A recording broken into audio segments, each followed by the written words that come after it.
Chapter 69. Although he has the Sharingan, Rogue rarely uses the Sharingan's genjutsu in battle. Compared with genjutsu, he prefers and is better at ninjutsu. The last time he used the Sharingan's genjutsu was when he fought with Mr. Film. That was the first time he used the genjutsu ability of Sharingan in battle. Although it was the first time, the genjutsu ability of Sharingan still gave him a big surprise. Through the hypnotic eye ability of the Sharingan, Kuroto pulled Mr. Film into a fictitious memory, and then without Mr. Film noticing, Kuroto easily dealt with this enemy who can release negative energy. Although Mr. Film is also a superhuman, he can't be compared with Hulk at all. So Rogue doesn't intend to use the same tactics on Hulk. Facing a typical berserker like Hulk, and a berserker who is more powerful the more angry he is, he decided to do the opposite, making Hulk, who was already furious, even angrier. After seeing Rogue's blood-red eyes, the manic Hulk suddenly calmed down, as if he saw something magical enough to calm him down completely. However, this calmness only lasted for a second or two before it shattered. Hulk became agitated once again, and a strange blood-like red color appeared in his pair of green eyes. How can you make a person feel real despair? The method is very simple. Give him hope first, and when he thinks he is about to achieve his hope, break his hope with your own hands, and let him fall directly from the edge of achieving hope to the bottom of despair.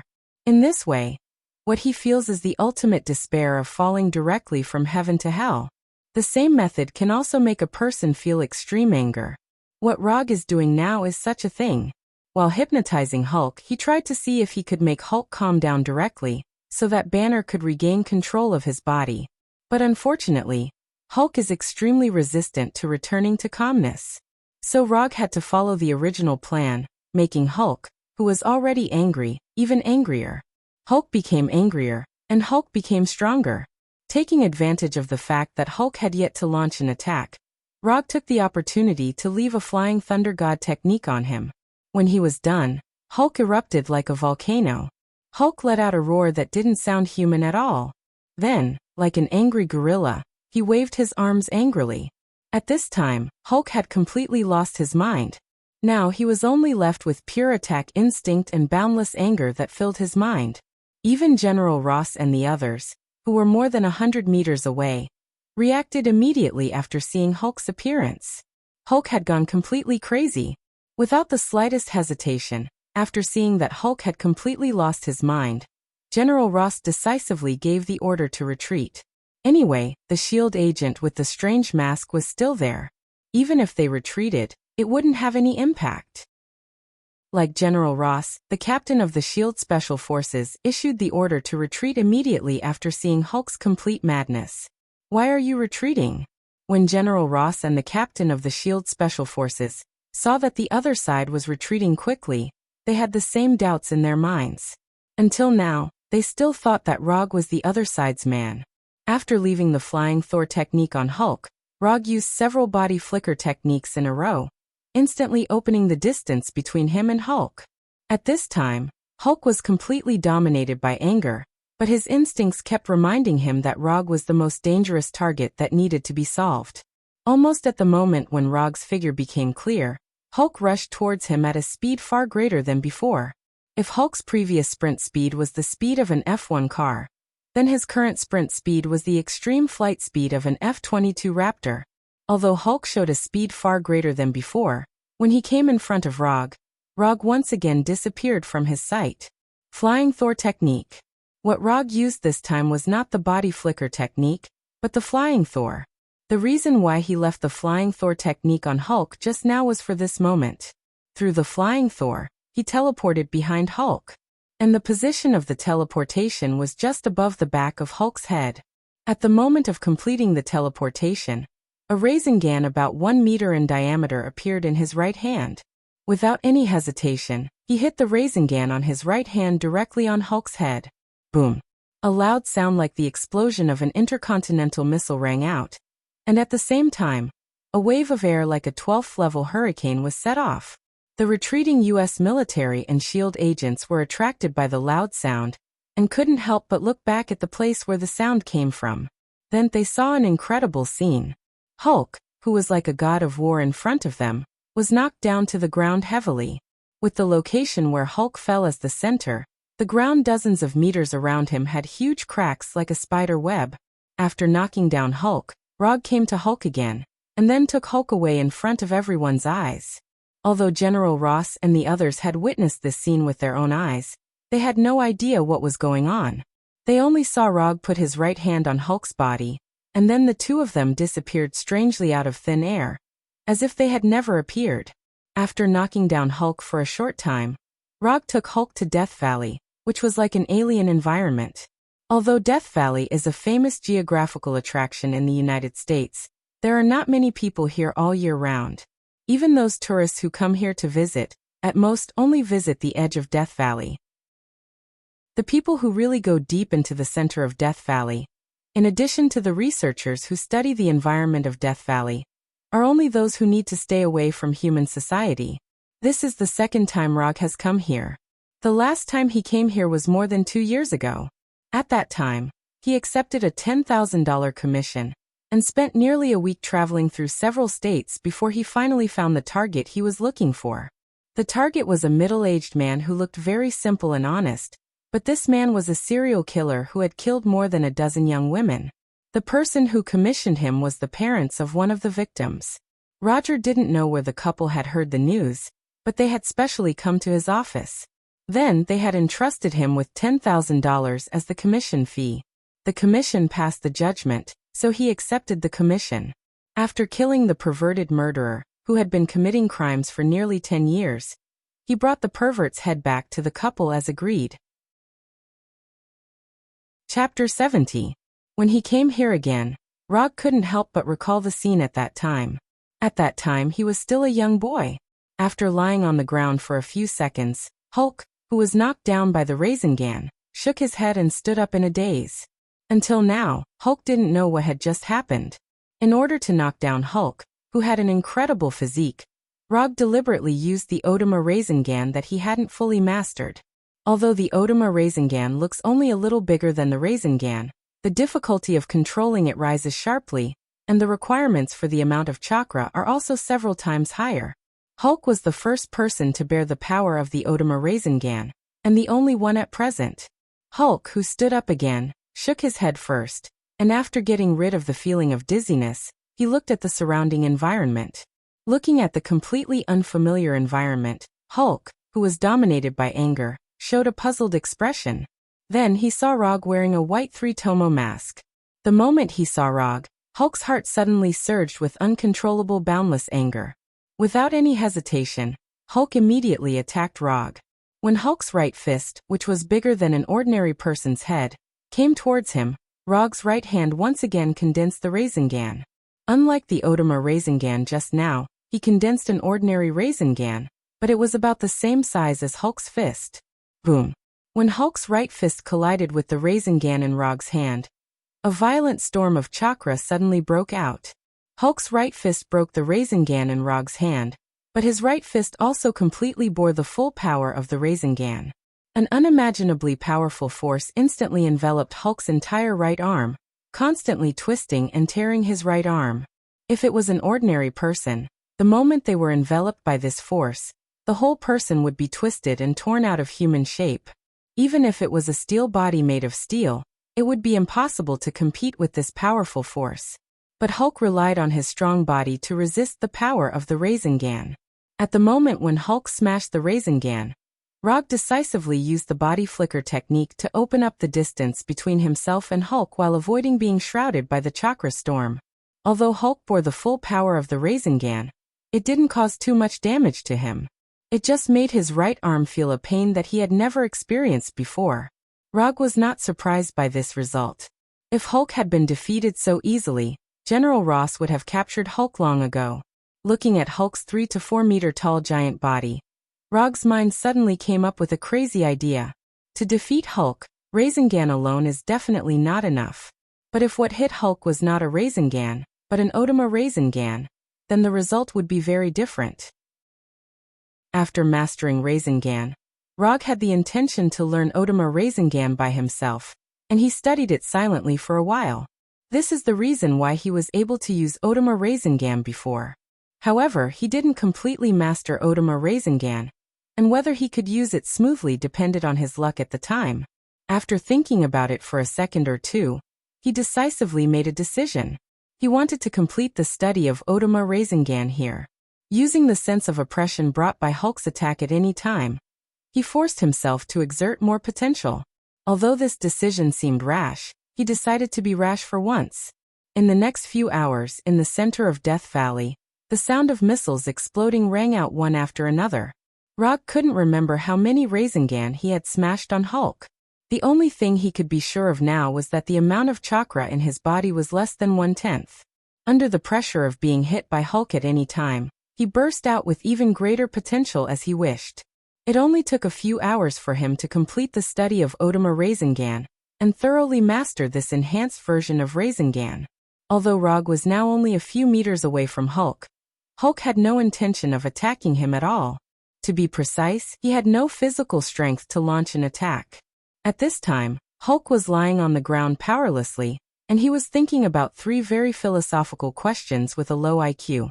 Who am I? Where am I? What am I doing? He was attacked by Rog's Otama Rasengan over and over again. He wanted to resist, but he couldn't hit, and he wanted to escape, but he couldn't get rid of it. For Hulk, the past few hours were the only miserable time in his current life. Hulk's consciousness began to calm down gradually, and Banner's consciousness began to take over.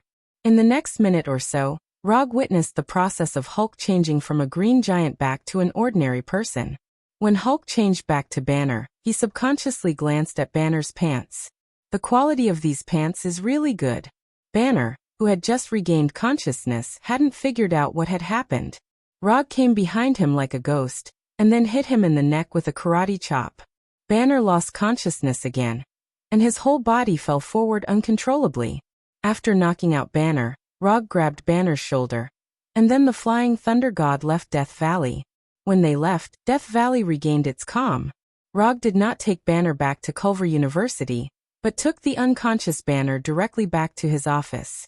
After returning to the office, he first called Natasha, and then took off the 3-tomo mask, black magic cloud robe, Kusanagi sword and thunder fan. It didn't take long for Natasha to come to the office with a team of heavily armed SHIELD special forces. Natasha was not surprised that Rog was still at Culver University a few hours ago, and now he has returned to New York. Although SHIELD doesn't know how many extraordinary abilities Rog has mastered, they are still relatively clear about the ones that Rog often uses. Instant movement, fire breathing, creation of clones that are exactly the same as the original body and have the ability to attack. These are the 4 abilities that SHIELD currently knows about Rog. According to the Commission, you can take him away now. Natasha didn't ask Rog how he did it. She directly arranged for the special forces to take away the unconscious Banner, and at the same time, put handcuffs and ankles on Banner. Rog wanted to remind them, but he finally gave up on this plan. SHIELD is very clear about Banner's abilities, otherwise they wouldn't have entrusted him. When Natasha and the others left the office, Rog opened the attribute panel that only he could see. It's not much different from the last time he opened it, but there are 3 more ninjutsu, summoning jutsu, Chidori Blade and Otama Rasengan. The number of unconsumed ninja coins has also become 124. According to his previous plan, he had planned to save 300 or 500 ninja coins directly, and then exchange Manjikyu Sharingan, or Hashirama's would release ninjutsu from the system. However, after this commission, he decided to adjust his exchange plan. Manjikyu Sharingan and Hashirama's would release are indeed very strong, but for him now, these are not the most urgent existences. Chapter 71. While fighting with Hulk, Rog couldn't help but sigh at how strong Hulk's body was, and at the same time, he felt that his body was too weak. Compared to ordinary people, although he has a strong body, he can be considered to have an inhuman body. But compared to those monsters with super physiques, he was as weak as a baby. If it wasn't for his speed, he wouldn't be able to fight with Hulk, who was a tank and a fighter.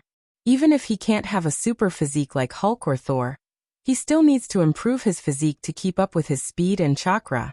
In the system's exchange page, there were many ways to improve his physique, but there weren't many that fit his fighting style, and he could afford it. Sage Body. It inherited the vitality and energy of Hagoromo of the 6 Paths. If he had enough ninja coins, Rog wouldn't mind directly exchanging for the purest sage body. But right now, he only has 124 ninja coins, so he can only exchange for the shrunken version of the sage body. The Senju clan's sage body. The Senju clan's sage body only costs 100 ninja coins. On the Senju clan's sage body, there was another sage body that wasn't as shrunken, and that was Hashirama's sage body. Hashirama's sage body costs 500 ninja coins, which is the same price as his would release. However, even Hashirama's sage body isn't a complete sage body. On his sage body, there are two upgraded versions of the Azura sage body and the Six Paths sage body. The Senju clan sage body, Hashirama's sage body, Azura's sage body, and Six Paths sage body. This is the complete upgrade route of the Senju clan's sage body. Next to the upgrade route of the Senju clan's sage body, there is also the upgrade route of the Uzumaki clan's sage body. The only difference is that the first two parts of the Uzumaki clan's sage body were changed to the Uzumaki clan's sage body and Uzumaki Naruto's sage body. Just as Rog was about to exchange for the Senju clan's sage body, he found an exchange icon next to the Senju clan's sage body. Immortal Body Transplant Technique. Rog was very sure that when he browsed through the Thousand Hands clan's immortal body, he definitely did not see this new icon. After clicking on the icon and looking at the specific introduction, he couldn't help but frown. This is a hidden item that will not appear in the host's current state under normal circumstances. Until the host is interested in the corresponding exchange target and has enough ninja coins, these hidden exchange items will appear. The Immortal Body Transplantation Technique was based on the principle of the cell transplantation technology, invented by Orochimaru.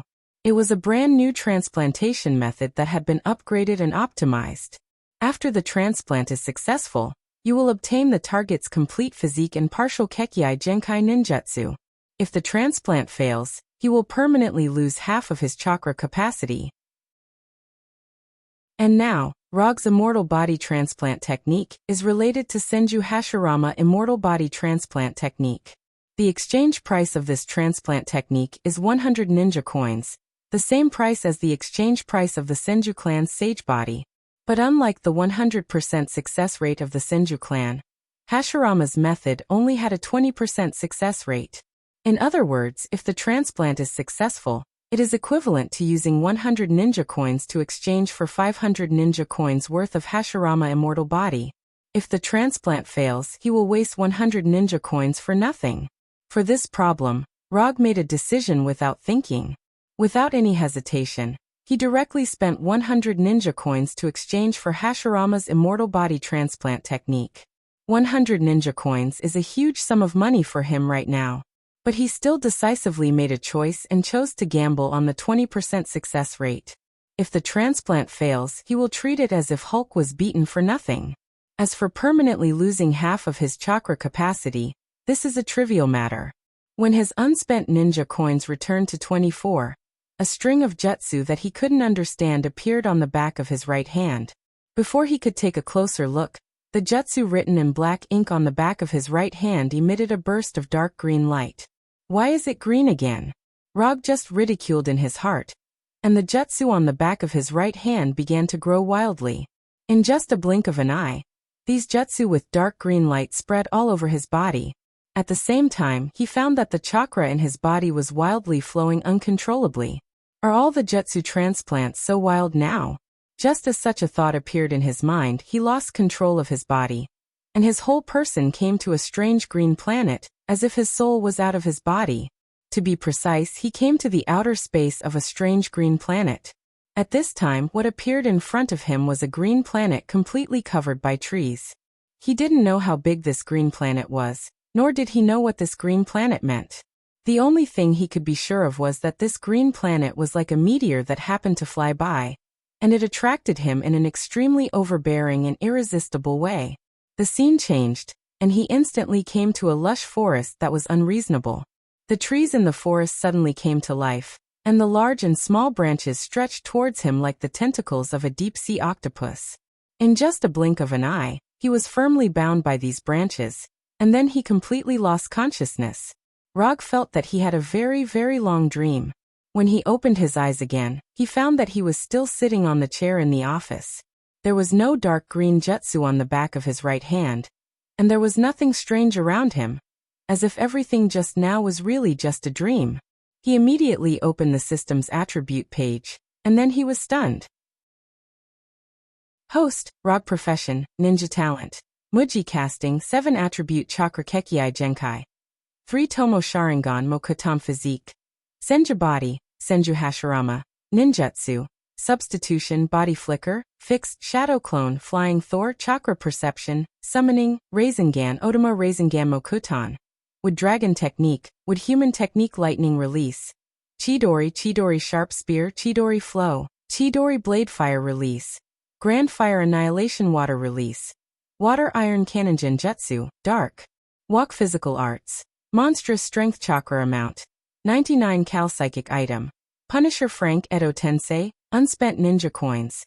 24 Looking at the newly added Senju Body, Mokutan, Wood Dragon Technique, Wood Human Technique, and Monstrous Strength on the attribute page, ROG began to wonder if he had been targeted by the goddess of luck recently.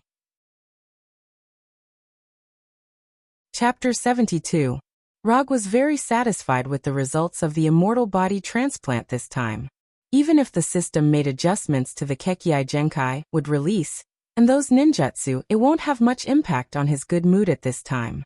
As long as the sage body is in his hand, everything else is easy. After calming down a little, he began to carefully browse the system's introduction to those ninjutsu, and would release Kekkei Genkai. Kekkei Genkai would release. The wood release ninjutsu developed by the first Hokage Senju Hashirama. It is a mixture of 2 chakra properties. The ultimate source of power comes from the chakra tree. Wood release can use chakra as the source of life to accelerate or control the growth of plants, thereby attacking, defending, and controlling. The introduction of wood release is similar to ROG's impression, and there are no particularly obvious changes. As for wood human jutsu and wood dragon jutsu, they are similar to what he remembered.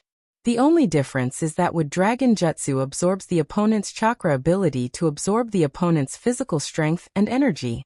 ROG is already used to this adjustment of wood dragon jutsu. After all, before wood dragon jutsu, there are 2 examples of chakra perception and Sharingan. After reading the introduction of wood human jutsu and wood dragon jutsu, he turned his attention to Taijutsu Monster Strength. Taijutsu Monster Strength, through precise control of chakra, concentrates chakra on a certain part of the body or the whole body, and then explodes in an instant, causing strong physical damage. Whether from the introduction or the final result, Taijutsu Monster Strength is very similar to the way he used chakra to strengthen a certain part of the body or the strength of the whole body. ROG even suspected that he may have mastered Taijutsu Monster Strength long ago, but the system has not added this taijutsu to the property panel. Of course, it is more likely that the way he used it before was too rough, so rough that the system was not willing to admit it. In order to confirm this, he compared his own way with the way the system gave him, and then came to a conclusion that hurt his self-esteem. The system has been unwilling to admit that the way he used chakra before was indeed, because the way he used it was too rough. Compared with the way the system recognized, the way he used chakra before can only be regarded as just touching the threshold. The reason why he can smoothly use this rough way to temporarily improve his strength is purely because his chakra amount is not bad.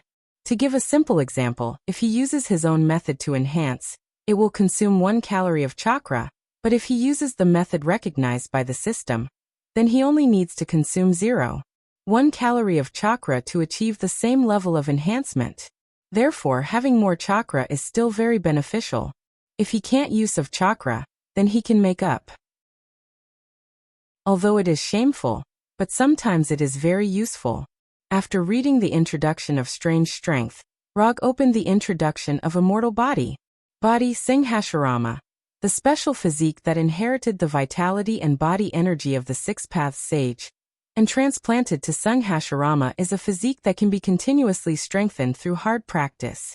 The system's explanation for the body of the sage was only 1 sentence, and it did not contain much information. However, even if the system did not give any explanation, ROG is not unfamiliar with the body of the sage. Unlike the eyes of the sage such as the Sharingan and the Rinnegan, the body of the sage is not the kind of existence that can be obtained immediately after possessing it. The body of the sage gives the possessor the potential to become stronger continuously, but not immediate strength.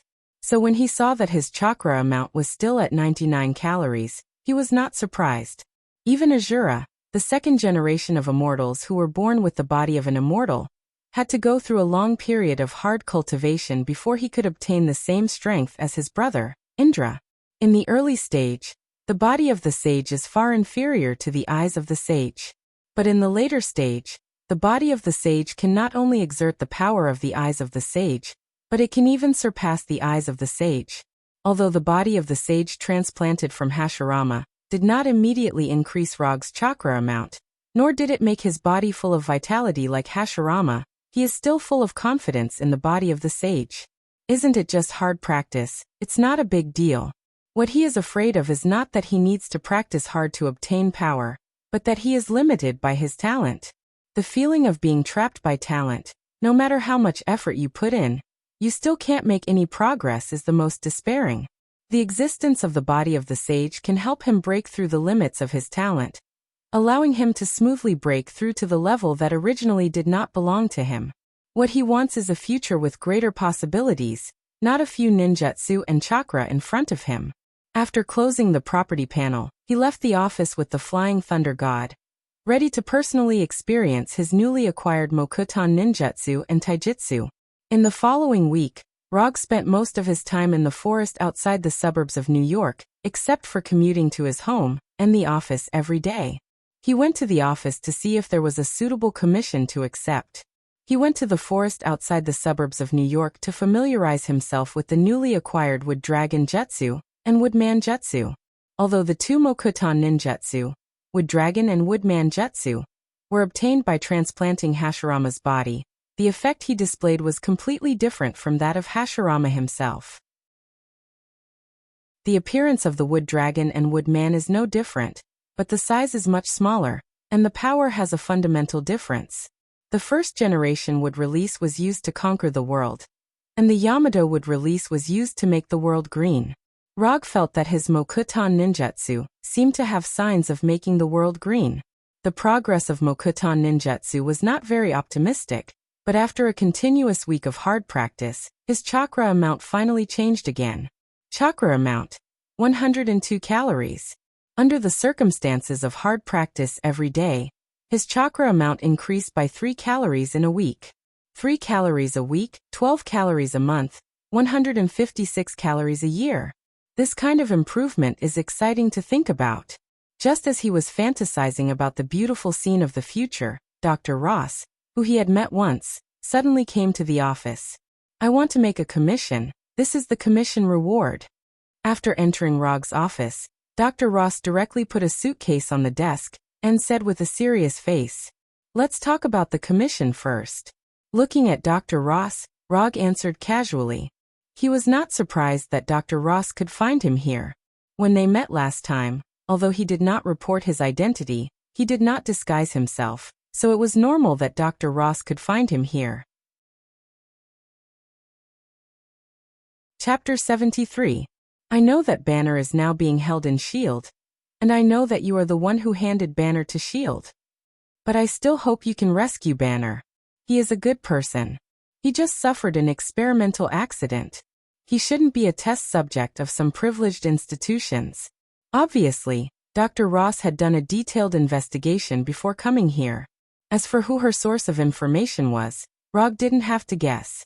There was no one else who would tell this news to Dr. Ross except for General Ross, who has been responsible for arresting Banner.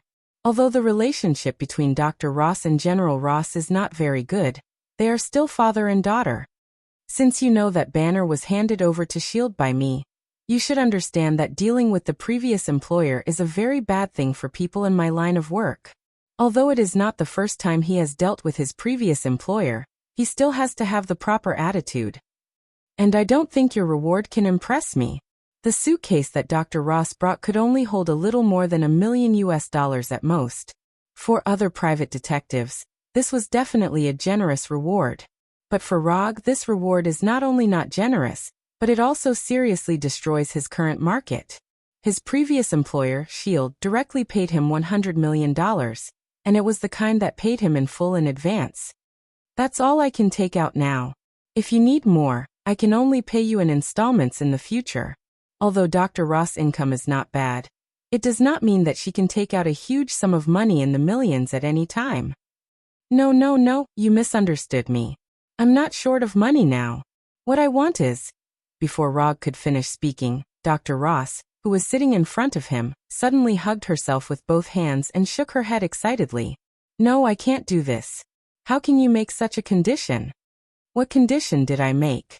I haven't even finished speaking yet. Looking at Dr. Ross' fierce refusal at this time, Rog suddenly thought of something. Does she think? His expression instantly became extremely unsightly. I'm a good young man who doesn't even have a girlfriend. How can I make such a misunderstanding? What went wrong in the middle? After thinking about it for a while, he remembered a job that paid quite well, but he never accepted it. It was a commission from the rich woman who had become famous because of the death of several husbands. When he thought of this, his expression became even more unsightly. After realizing that his reputation had started to develop in a bad direction, he decided to strictly limit the types of commissions he would accept in the future. Put an end to those inexplicable requests appearing again. Write down the details of the commission and the remuneration in US dollars that you can afford. After that, Roger took out the last scroll that he had yet to use and solemnly placed it in front of Dr. Ross. Looking at Rog's serious face, Dr. Ross also realized that his actions just now were inappropriate. Dr. Ross didn't say anything. He picked up the pen and started writing on the scroll. The commission reward was 5 million USD. Rog pointed to the suitcase next to him and asked with some confusion. Didn't you just say that you could only take out so much money? What's written here is different from what you said. I can only take out so much now, but as long as you can save Banner, I will definitely give you 5 million USD, Dr. Ross said firmly, and then silently added. Banner has enough money to pay. It's reasonable to use Banner's money to save Banner. It's also reasonable for Rog, who entrusted Banner to S.H.I.E.L.D., to go to S.H.I.E.L.D. to save Banner. Reasonable my ass. This isn't something a normal person would do, alright? But fortunately, Rog is not a normal person, and Banner is not a normal person, so it's normal for them to do something abnormal. After putting away the commission scroll, Rog glanced at the commission page of the system. The commission page was blank, and no new commission appeared. Sigh, another ninja coin was wasted. Just when Rog was about to refuse Dr. Ross, a commission that was not the same as the client's request appeared on the commission page. Dr. Ross's commission was to save Banner from S.H.I.E.L.D., but the commission given by the system was to stop Hulk from destroying New York and send Hulk to Canada. This is the first time that Rog has seen the system give a different commission content. And with his understanding of the system, since the name used by the system is Hulk, it means that the commission will be judged to be completed only if he sends Hulk to Canada. It's not difficult to understand that Hulk needs to stop him from destroying New York. After all, Hulk has such strength. But the request to send Hulk to Canada seems a bit abnormal. It's Hulk who is sent to Canada, not Banner, which means that he can't wait for Hulk to change back to Banner as he did before. In addition, he is also curious about what Canada did wrong that the system would ask him to send Hulk there. To some extent, Hulk is equivalent to a human-shaped self-propelled nuclear bomb that can explode continuously. Sending such a guy to Canada, you can imagine what will happen in Canada. Moreover, this kind of commission is not the same as the client's request. And how to judge the reward in the end is also a new problem. Although Rog's mind is full of doubts, it is clear that the system has no intention of explaining. I will take your mission, but there is a small problem, that is, you may need to be in Canada to see Banner. Since the system has given him a mission, and the commission reward given is not low, Rog will naturally not refuse the commission. Not to mention just sending Hulk to Canada. Even if he sends Abomination, as long as the system can give him the corresponding commission and reward, he will do it. Okay. Although this result is different from what she imagined, in any case, Banner was rescued from S.H.I.E.L.D., so Dr. Ross finally agreed. But what she didn't think of was that although S.H.I.E.L.D. seems to be a special agency in the United States, in fact, S.H.I.E.L.D. has corresponding bases in most of the world. Canada is obviously one of them. You can now tell me where you know how Banner is being held.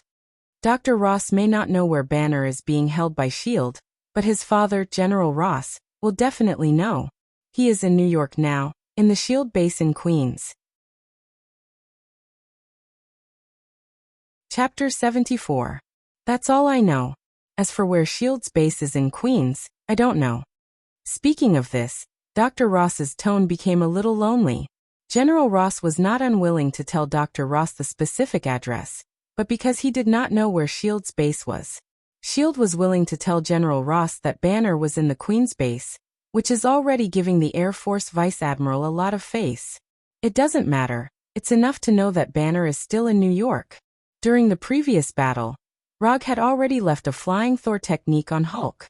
So as long as he has Banner's approximate location, he can directly sense the flying Thor technique in the area, and then directly teleport through the flying Thor.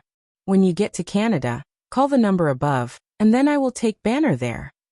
After that, Rog gave Dr. Ross a flying Thor made of vibranium, and gave her a business card with his phone number. Although there is no requirement for Banner to meet Dr. Ross in the Systems Commission, Rog still intends to meet Dr. Ross's wish a little, and let her meet Banner. When Dr. Ross left the office with the Thor Kanayan business card, he began to sense all the flying Thor techniques in Queens. After distinguishing the one belonging to Banner from dozens of flying Thor techniques, Rog used psychic technique to summon the Kusanagi sword, round fan, mask, cloud robe, and other items in the scroll.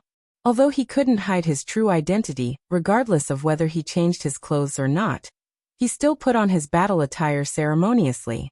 It doesn't matter whether he can hide his identity or not. What matters is that it will look more impressive. After doing all this, his figure disappeared from the office. When he appeared again, he was already next to Banner. To be precise, he was next to Banner, who was lying on the operating table. This was a room that looked similar to an operating room.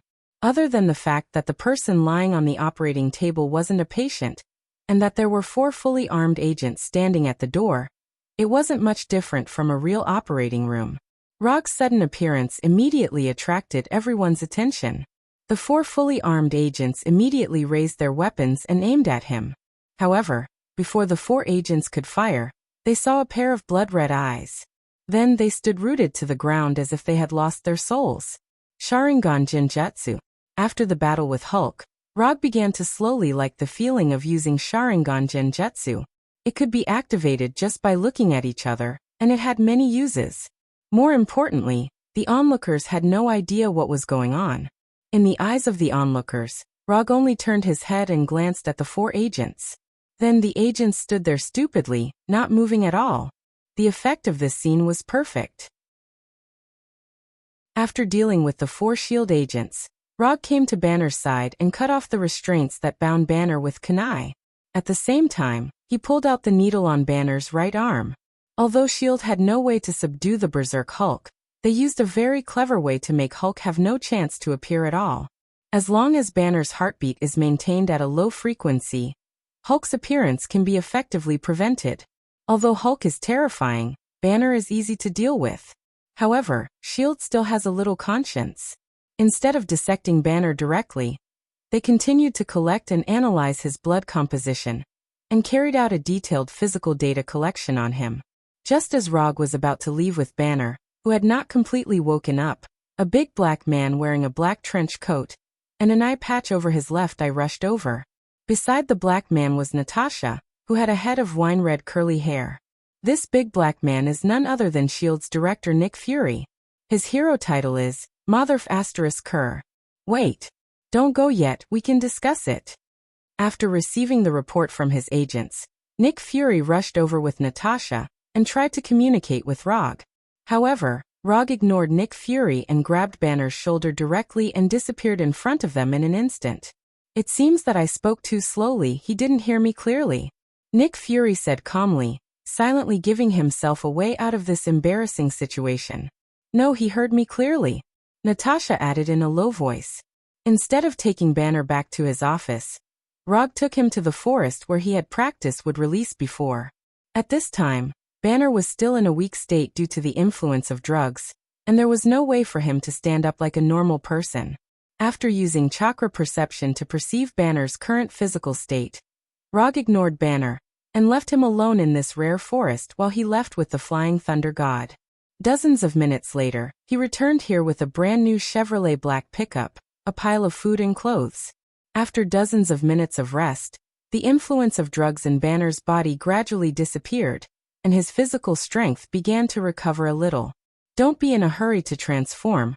It was your girlfriend, Dr. Ross, who asked me to save you. If you still want to see her, then get in the car. When Rog appeared again, Banner's first reaction was to transform into Hulk. He didn't forget that it was the person in front of him who handed him over to S.H.I.E.L.D.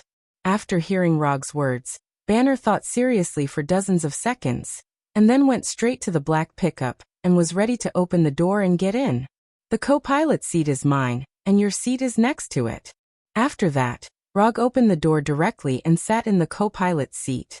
Although he didn't know what Rog was going to do, Banner came to the driver's seat and drove away from the forest. Where are we going?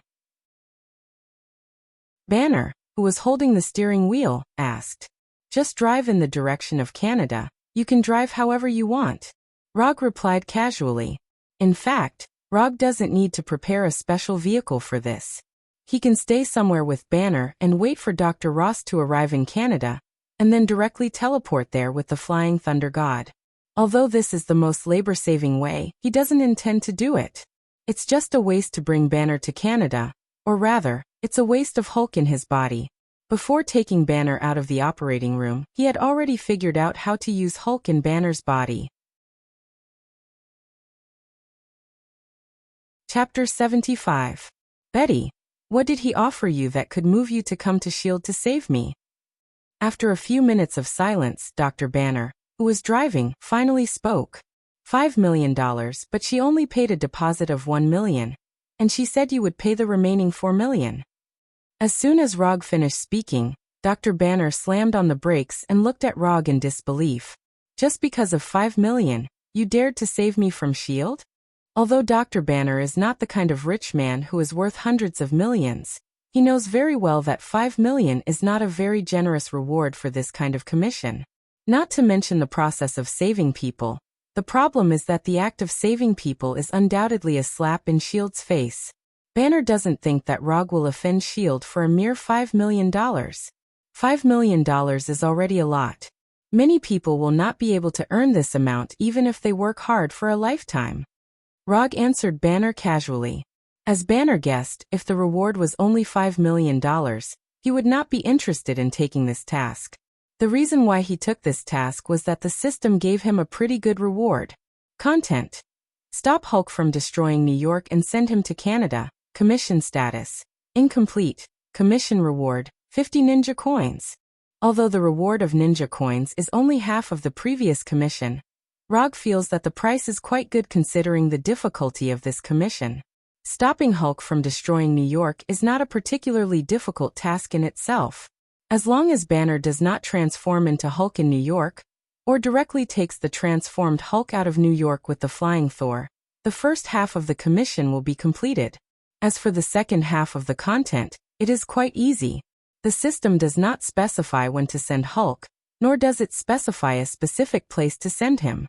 So as long as Hulk comes out before crossing the border of Canada, and then throws him over, the latter part will be completed. Since you mentioned this issue, I just want to ask, how are you going to pay the remaining $4 million? After hearing Rog's inquiry, Banner didn't even turn his head and said directly, I have an account at J.P. Morgan Bank. As long as you have the account and password, you can withdraw the money. After that, Banner directly told Rog the account number and password, and then added, let me remind you, if you withdraw the money, General Ross and S.H.I.E.L.D. will definitely target you. You have to solve this problem yourself. It's okay, as long as there are $4 million in the account. Whether it's General Ross or S.H.I.E.L.D., it's not a very serious matter to offend them. After driving for a few hours, Roger suddenly said, stop here. There's food in the container. After we're done eating, we'll go to the forest next door. Banner didn't know what Roger wanted to do, but he still pulled over as Roger told him to, and then opened the cargo box in the back. After opening the cargo box at the back, Banner was a little stunned. The cargo box was filled with all kinds of high-calorie food, and next to the food, there were several sets of loose sportswear. "Remember to eat more." Rog's voice came from the car. Half an hour later, Rog and Banner parked the car outside the forest, and the two walked towards the depths of the forest. Until now, Banner still didn't know what Rog wanted to do, but he silently followed behind Rog. After coming to the depths of the forest, Rog finally spoke. "Let Hulk come out." Banner suspected that he had heard wrong and asked with a puzzled look on his face. "You just said let Hulk come out." "Yes, let Hulk come out. What the hell does this guy want to do?" Although Banner didn't know what Rog wanted to do, he felt that this was an opportunity for himself. Become Hulk, beat Rog, and then regain his freedom. Plans quickly flashed through Banner's mind. "In that case, don't blame me."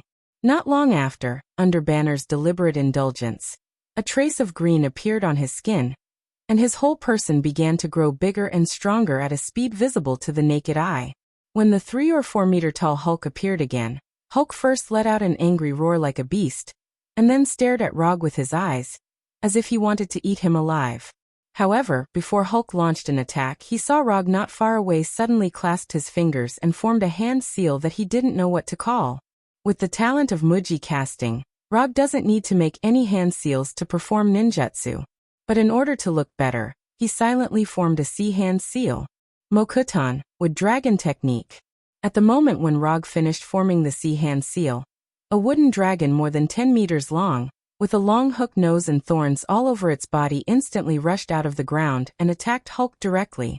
Facing the wooden dragon, Hulk had no intention of retreating, but instead took the initiative to run towards the wooden dragon. It's just a piece of wood, it can be broken easily. In just a blink of an eye, Hulk collided with the wooden dragon. Just as Hulk was about to tear the somewhat unsightly wooden dragon, the wooden dragon suddenly wrapped around him tightly. "A dragon made of wood can't stop me." Hulk began to exert his strength, trying to break free from the wooden dragon's bondage. But he soon noticed that something was wrong. There's something wrong with this piece of wood. With Hulk's strength, not to mention wood, even if he is entangled by iron chains, he can still break free. But at this time, not only did he not break free from the wooden dragon that entangled him, but he also found that his stamina was rapidly disappearing at a terrifying speed. Although Hulk's wisdom is not as good as Banner, he is definitely not stupid. The toughness of the wooden dragon far exceeded Hulk's expectations.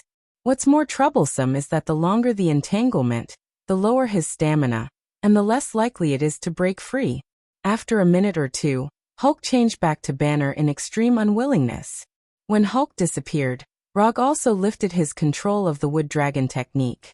Without the continuous input of chakra, this wooden dragon with a long hook nose and thorns all over its body also turned back to ordinary wood, losing all its peculiarities. Banner climbed out from under the wooden dragon that had turned into a wooden sculpture, and his whole person looked like he had just finished a marathon as he lay on the ground weakly. "After eating, change into new clothes, and then we'll get out of here." Banner now knows why Rog came here with a set of clothes and a bunch of things. Tens of minutes later, Banner, who returned to the car, started the pickup truck and drove towards Canada without saying a word. Chapter 76. When Rog and Banner drove towards Canada in a pickup truck, General Ross also received a piece of information about his daughter. After leaving Rog's office, Dr. Ross went directly to the airport and bought a ticket to Canada. Not long after Dr. Ross bought the ticket, General Ross received the relevant report. General Ross told Dr. Ross about Banner being held in S.H.I.E.L.D. In addition to the fact that Dr. Ross is his daughter, another reason is that he also wants Rog to get Banner out of S.H.I.E.L.D.'s base. General Ross can't go to S.H.I.E.L.D. to grab people, but he won't give up on Banner either. Banner is the only and successful test subject at present, so in any case he will not give Banner to S.H.I.E.L.D. Although General Ross doesn't know what Rog will do, he is sure that this guy, who is nominally a private detective, definitely has a way to bring Banner out of S.H.I.E.L.D.'s base. The scene at Culver University left an indelible impression on him, and strengthened his determination to capture Banner. Only with a humanoid weapon like Hulk Can he fight against those unstable people who have mastered extraordinary abilities? General, Bronsky is here. Just after General Ross had ordered the intelligence personnel outside to continue to monitor Dr. Ross, Bronsky, wearing a military uniform, came to his office under the guidance of his assistant. After bringing Bronsky to the office, the assistant tactfully left the office and closed the door. You also saw the scene at Culver University. What do you think? General Ross asked directly. I saw two dangerous people who were out of control and had great power, and I was worried about whether the military had the ability to eliminate these two dangerous people. As a witness at the time, Bronsky gave a very official answer. How old are you this year? 45 years old. General Ross suddenly changed the subject and asked. 39 years old. Bronsky told his true age. You get old quickly, don't you? Yes. Then don't go out on missions anymore. With your record, you can be a colonel. General Ross suggested. No, I am a warrior. I will always be a warrior. Bronsky rejected General Ross's proposal without even thinking about it. He then continued. If I had the experience I have now 10 years ago, I would never have fought with myself. Looking at the determination in Bronsky's eyes, General Ross hesitated for a few seconds before saying, I can make you stronger. After hearing General Ross's answer, Bronsky's eyes were filled with excitement. During World War II, the Weapons Research and Development Department conducted a new experiment, the Biotechnology Strength Enhancement Experiment, hoping to create a super soldier. On the basis of the previous experiment, I restarted the related experiment. Banner was involved in the early stages of the work, but he didn't involve the use of weapons at all. He thought he was studying a way to resist radiation. I never told him the truth of the experiment. But he was so confident that he actually carried out human experiments privately. In the end, there was an accident, or rather, a lucky hit. We have developed a type of serum, a serum with great potential. I will arrange for you to be injected with this serum. After the injection, you will lead a team to arrest a man named Mr. Lon. We suspect that he is the one who helped Banner escape. Since Banner returned to the car, he hasn't said a word to Rog, and just silently drove in the direction of Canada. Rog didn't take Banner's silence to heart. He is now thinking about how to maximize the effect of the Wood Dragon technique.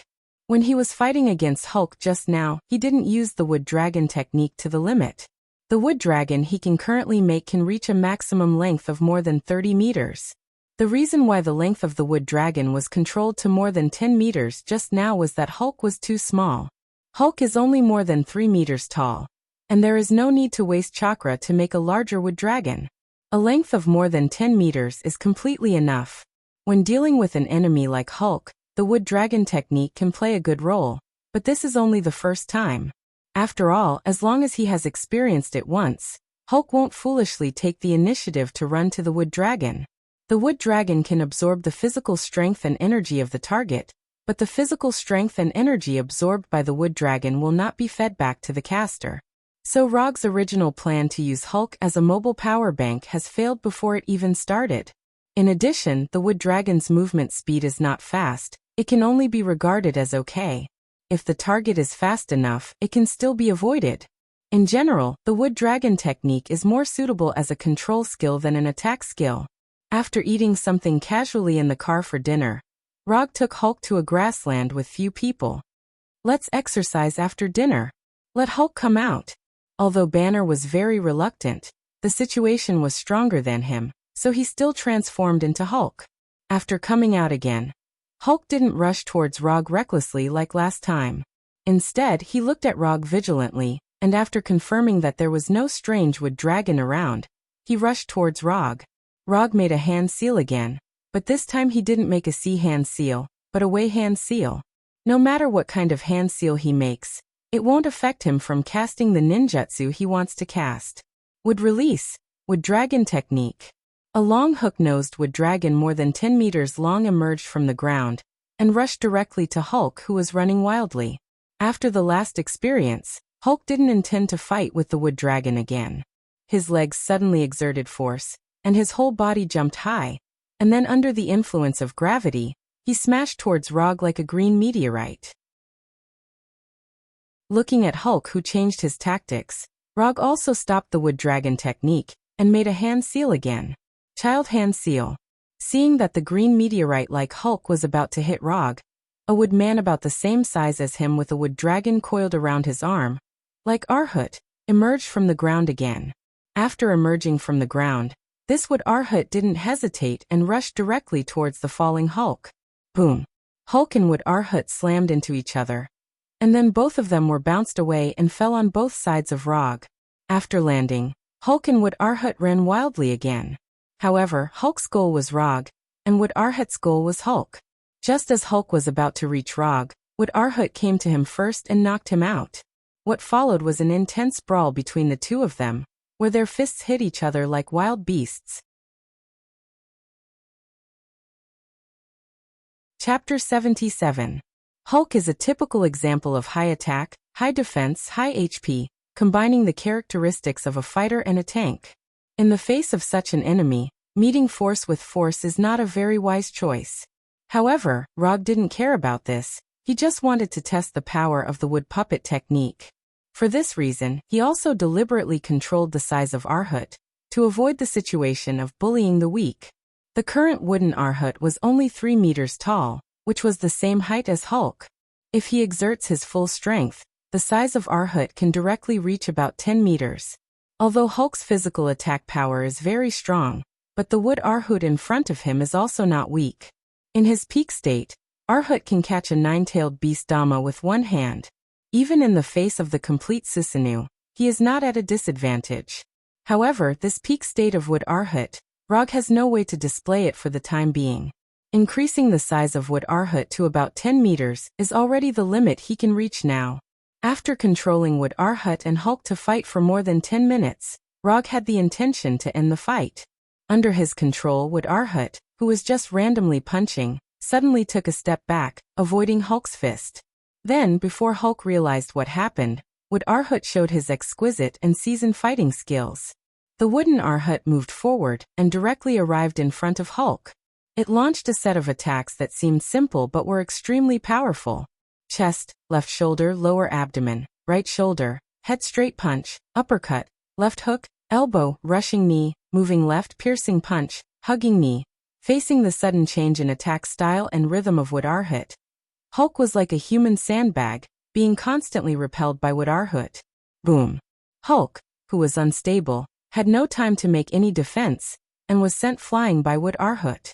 After rolling a few times on the ground, Hulk stood up again. Then he saw wood Arhut, who was clasping his fists and falling from the sky. Wood Arhut is not a real creature, and it is impossible for him to make movements that are too dexterous. But even so, the fighting skills he displayed still made Hulk realize the difference between a professional and an amateur. A few minutes later, the angry and unwilling Hulk once again changed back into Banner. When Hulk disappeared and Banner returned, Rog also stopped controlling wood Arhut, turning the powerful wood Arhut into a lifelike wood carving. The set of fighting style just now was not Rog's own original creation, but he learned it from Purple Potato. However, he was different from the Purple Potato spirit, who was able to knock Hulk unconscious in a few moves. He was still lacking in this aspect. After finishing the wood puppet, he checked the wood chakra, and checked the wood carvings. The wood dragon jutsu and the wood puppet jutsu consumed almost 20 calories of his chakra. The wood dragon technique consumed a little less. After all, it only lasted for a short period of time, so it only used 2 or 3 cal of chakra. The biggest consumption was the wood puppet technique.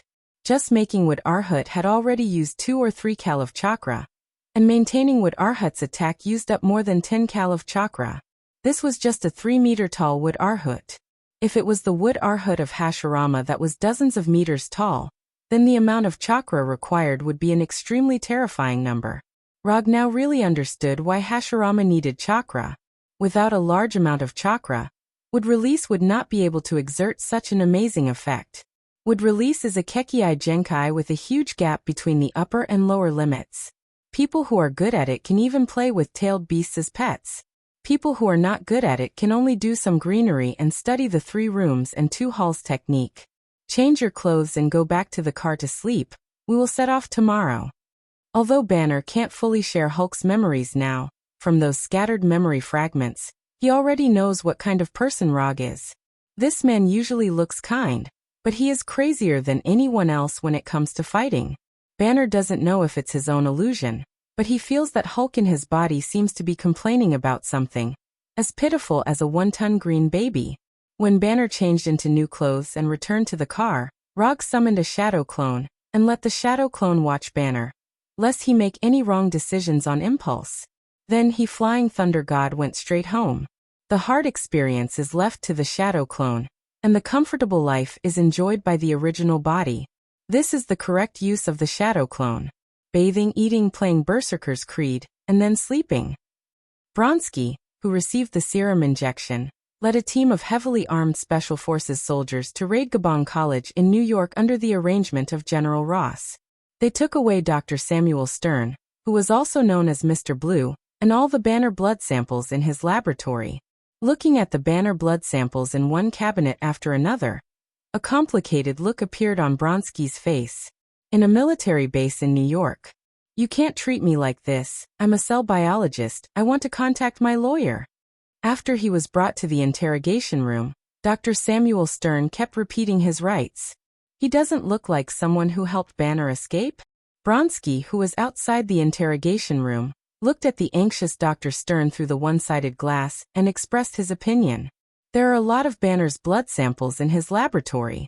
Whether he helped Banner escape or not, he is a person who needs to be locked up. And I have a hunch that he can help us, General Ross said casually, quickly deciding Dr. Stone's fate. As for Dr. Stern's identity as a cell biologist, he didn't care at all. After General Ross left, Bronski stood alone in front of the one-sided glass and looked seriously at Dr. Stern, who was getting more and more uneasy inside. After standing motionless like a puppet for more than 10 minutes, Bronski took a deep breath and went directly to the door of the interrogation room. Sir, the general ordered that no one can enter without his permission. The soldier guarding the door said in a serious tone. Then, the soldier felt a severe pain in his heart. Before he could scream, Bronski covered his mouth in advance, and then watched the soldier's pupils begin to dilate. After doing all this, Bronski opened the door, threw the soldier's body in, and went straight to Dr. Stern. How can you kill your own people? Chapter 78. Looking at the soldier's body that was still bleeding on the ground, Dr. Stone shouted loudly, and then he saw Bronski pull out a pistol and point it at his head. What the hell did I do to deserve such rough treatment from you? Under the threat of the pistol, Dr. Stone's tone changed and became extremely gentle. Not what you have done, but what you are about to do. I want to be as strong as Banner. Hearing this, Dr. Stone stood up from his chair and said slowly, It seems that you have injected something. I want to be stronger, stronger than Banner. You should know how strong he is. That's right. He is very strong, just like a god. I want to be like him too. You want to make me as strong as him. Bronski's breathing became heavy, and beads of sweat appeared on his forehead. I don't know what's in your body, but if you mix it up, you might become a monster. As soon as Dr. Stone finished speaking, Bronski came in front of him, grabbed him, and then lifted him with one hand. I didn't say I don't want to. I just need your consent. Without any hesitation, Dr. Stone instantly admitted defeat. Then, under Bronski's lead, the two of them successfully came to the research room in the base. Banner's blood samples that were transported from Dr. Stern were stored here. Even Dr. Stern's computer and various instruments were packed and shipped together. Let's begin. After lying on the operating bed, Bronski said excitedly. A few minutes later, a serious experimental accident occurred in the laboratory. The stored Banner's blood samples were completely destroyed. Dr. Stone was also affected by the explosion and died on the spot, and Bronski's whereabouts were unknown. When General Ross led the soldiers to the laboratory, all they saw was a messy laboratory that was ablaze with raging flames. At this moment, a soldier hurried to General Ross and reported a message in a low voice. Bronski. Early the next morning, after washing up and enjoying a hearty breakfast, Rog's Flying Thunder God returned directly to the pickup truck. Bang. The moment he returned, the shadow clone turned into a cloud of smoke and disappeared. Banner woke up in a daze, and then saw Rog, who was full of energy and had changed his clothes. You have 10 minutes to eat breakfast. Banner sighed silently, then walked out of the car, went straight to the back of the car, opened the cargo box, and picked a few foods at random. At this time, he couldn't care less about personal hygiene. After quickly eating the food in his hand, Banner started the pickup again, and drove in the direction of Canada. At noon, Rog used Flying Thunder God to return to the firm, arranged for Erica to go to the bank to withdraw Dr. Banner's money, and then took out the phone from the drawer that he had picked up purely by fate. There were a few missed calls on his phone, all from numbers he had never seen before, and one of them was a text message. The call was from Dr. Ross, and the text was also from her. The content of the text message was also very simple. It was the address of a hotel in Ottawa, the capital of Canada. After reading the message, Rog called Dr. Ross back and asked her to take the Flying Thor to the forest or park on the outskirts of Ottawa, and then inform him. After doing all this, he returned to the pickup truck with the Flying Thunder God. Banner was already used to Rog's ability to disappear and reappear in an instant, and he didn't even turn his head to look at Rog. Stop here and let Hulk out. After 2 experiences, Banner already knew what Rog wanted to do, so he got out of the car without saying a word and then took off his coat. Under Banner's guidance, Hulk appeared again. When he saw Rog again, Hulk did not attack as before, but silently stepped back a few steps, looking at Rog with great vigilance. Don't worry, I won't hit you today. After saying that, Rog went to the container behind the car, filled a large travel bag with fruits and vacuum-packed meat that he had prepared in advance, and then took the Kusanagi sword to a grassland not far from the road and sat down directly. After casting a super small wood dragon technique and a super small fire extinguisher, he had a pile of burning bonfire. Then, under Hulk's gaze, he inserted the meat on the Kusanagi sword and began to barbecue it. The barbecue will take a while. If you are hungry, you can eat some fruit first. If you don't like fruit, you can also go to the container and get something else. After saying that, Rog didn't care about Hulk anymore, as if all his mind was on the barbecue in front of him. Hulk couldn't figure out what Rog was going to do, but he didn't feel the slightest malice from Rog, so he came to Rog and sat down. After a few minutes of barbecue, Rog handed the Kusanagi sword in his hand to Hulk and said calmly, "Take it, I'll go back and get something." A barbecue without seasoning is a barbecue without a soul.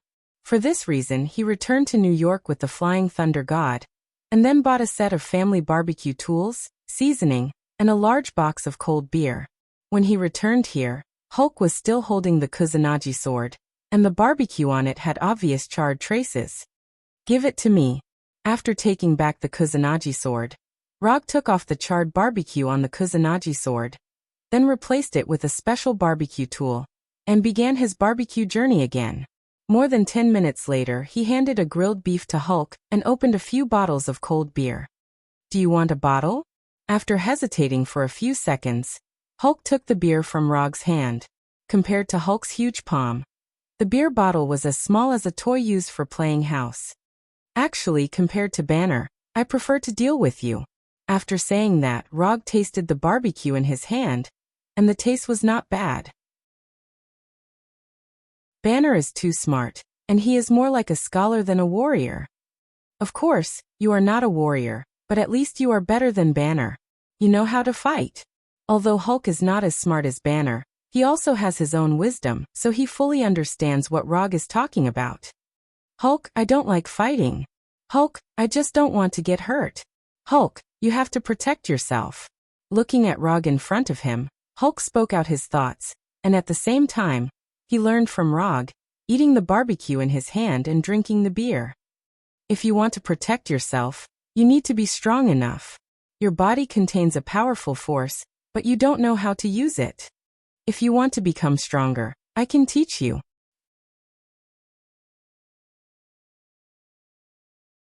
Chapter 79. A moving piece of wood? A blue ball? Hulk put down the barbecue in his hand and used his hand to make a picture of Rog's Otama Rasengan. "Not those, it's more suitable for you or fighting skills. Even if Rog is willing to teach Hulk would release and Rasengan, Hulk can't learn it because Hulk doesn't have chakra at all. But even if Hulk has chakra, Rog won't teach him would release and Rasengan. Would release is a bloodline limit, and he can't teach it if he wants to. Rasengan requires superb control of chakra, which is also not suitable for Hulk. If Hulk really has chakra, then the most suitable for him is the peak representative of taijutsu, Hashimen Tonku. Hulk opening the Hashimen Tonku. This picture is very exciting. Taijutsu. Hulk doesn't know what taijutsu is. Taijutsu is relying on the body to attack directly. Your usual attack style belongs to taijutsu. Taijutsu is just a name. If you like, you can also call it close combat or fighting. After eating the last piece of barbecue on the barbecue, Rog stood up and came in front of Hulk. At this time, although Hulk is sitting on the ground, he is not much shorter than Rog. Just as he was about to stand up, Rog stopped him. Just sit down. Because of time, I can't show you in person, but I can teach you in another way. Relax your mind, don't resist. As soon as his voice fell, Rog's eyes turned into 3 Tomo Sharingan. After seeing Rog's Sharingan, Hulk recalled some bad memories. I will leave you with an illusionary teaching scene. This illusion will not harm you. When you have time, or when Banner masters the body, you can take the time to learn it. Although Hulk doesn't understand what an illusion teaching scene is, he believes in his intuition at this time. He believes that Rog will not hurt him. With Hulk's active cooperation, Rog smoothly left an illusion teaching scene in his mind. In order to permanently engrave this illusion teaching scene in Hulk's memory, Rog used Sharingan's eye power to the limit for the first time. The scene created by Genjutsu is permanently engraved in the memory of the target. This is a trick he learned by accident when he recently studied Sharingan Genjutsu. He originally intended to develop a Genjutsu that could make the target permanently trapped in an illusion, but the result failed without suspense. When the power of the Sharingan he left in the target's body is exhausted, the target will get rid of the illusion and their consciousness will return to the real world. Although of the research and development of Genjutsu, of course. This little trick is a small skill is of Genjutsu of Genif of Genjutsu is of Genif of Genif his of him. For this reason he even gave this little technique, which could not be directly used in battle, a very simple name. Genjutsu. Because there is no need to maintain the illusion all the time, and there is no need to isolate the target's perception of the outside world, the consumption of this Genjutsu is not very large. The only thing to pay attention to is to constantly strengthen this illusion, so that the target permanently remembers everything in the illusion, rather than being completely blurred after a period of time like a dream. The illusion that Rog created for Hulk at this time is a ring the size of a football field. There are 2 Hulks fighting in the ring. These 2 Hulks are proficient in boxing, Muay Thai Sanda, Israeli fighting techniques, Brazilian Jiu-Jitsu, and the SCARS fighting system of the United States Special Forces. They will not be tired or injured, and they will fight over and over again.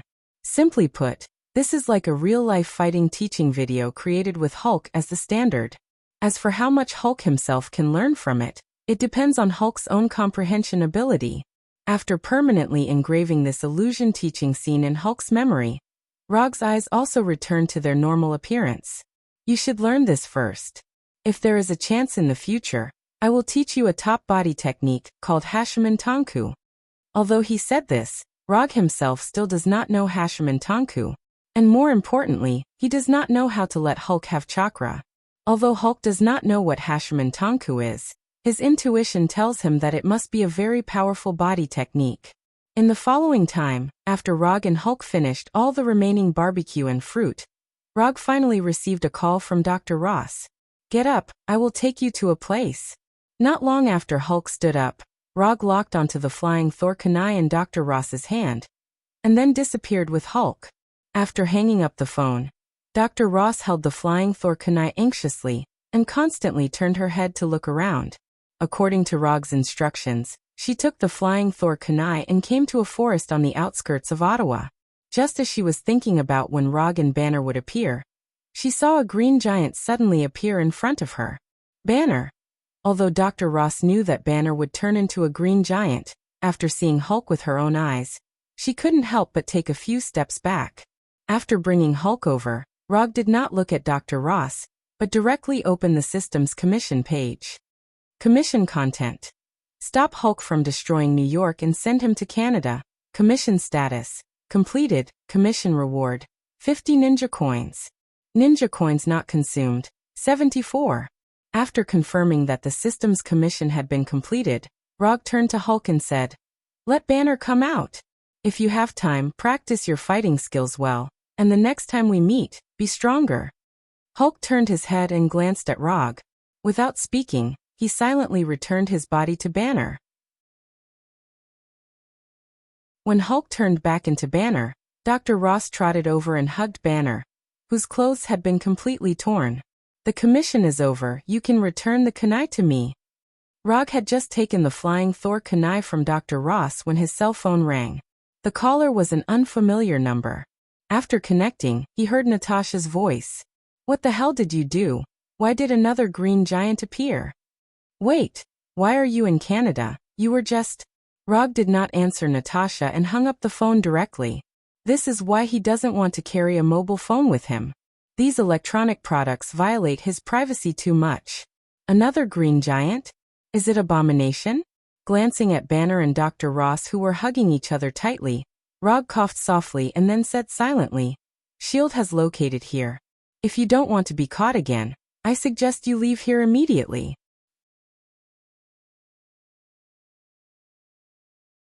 Chapter 80. After reminding Banner and Dr. Ross, Rog left with the Flying Thunder God. As for what Banner and Dr. Ross will do in the future, it has nothing to do with him. And with Hulk around, they won't be in any danger. Rog first teleported back to the location of the pickup truck, took the Kusanagi sword and several other equipment, and then teleported back to the office in New York. As soon as he returned to the office, his cell phone rang again. General Ross has just informed us that the new green monster is not Hulk, but Bronski, who has been injected with Banner's serum. He has applied for assistance from S.H.I.E.L.D., and the director has agreed to his request. Natasha didn't dwell on the fact that Rog had just hung up on her and quickly introduced the current situation. "And then?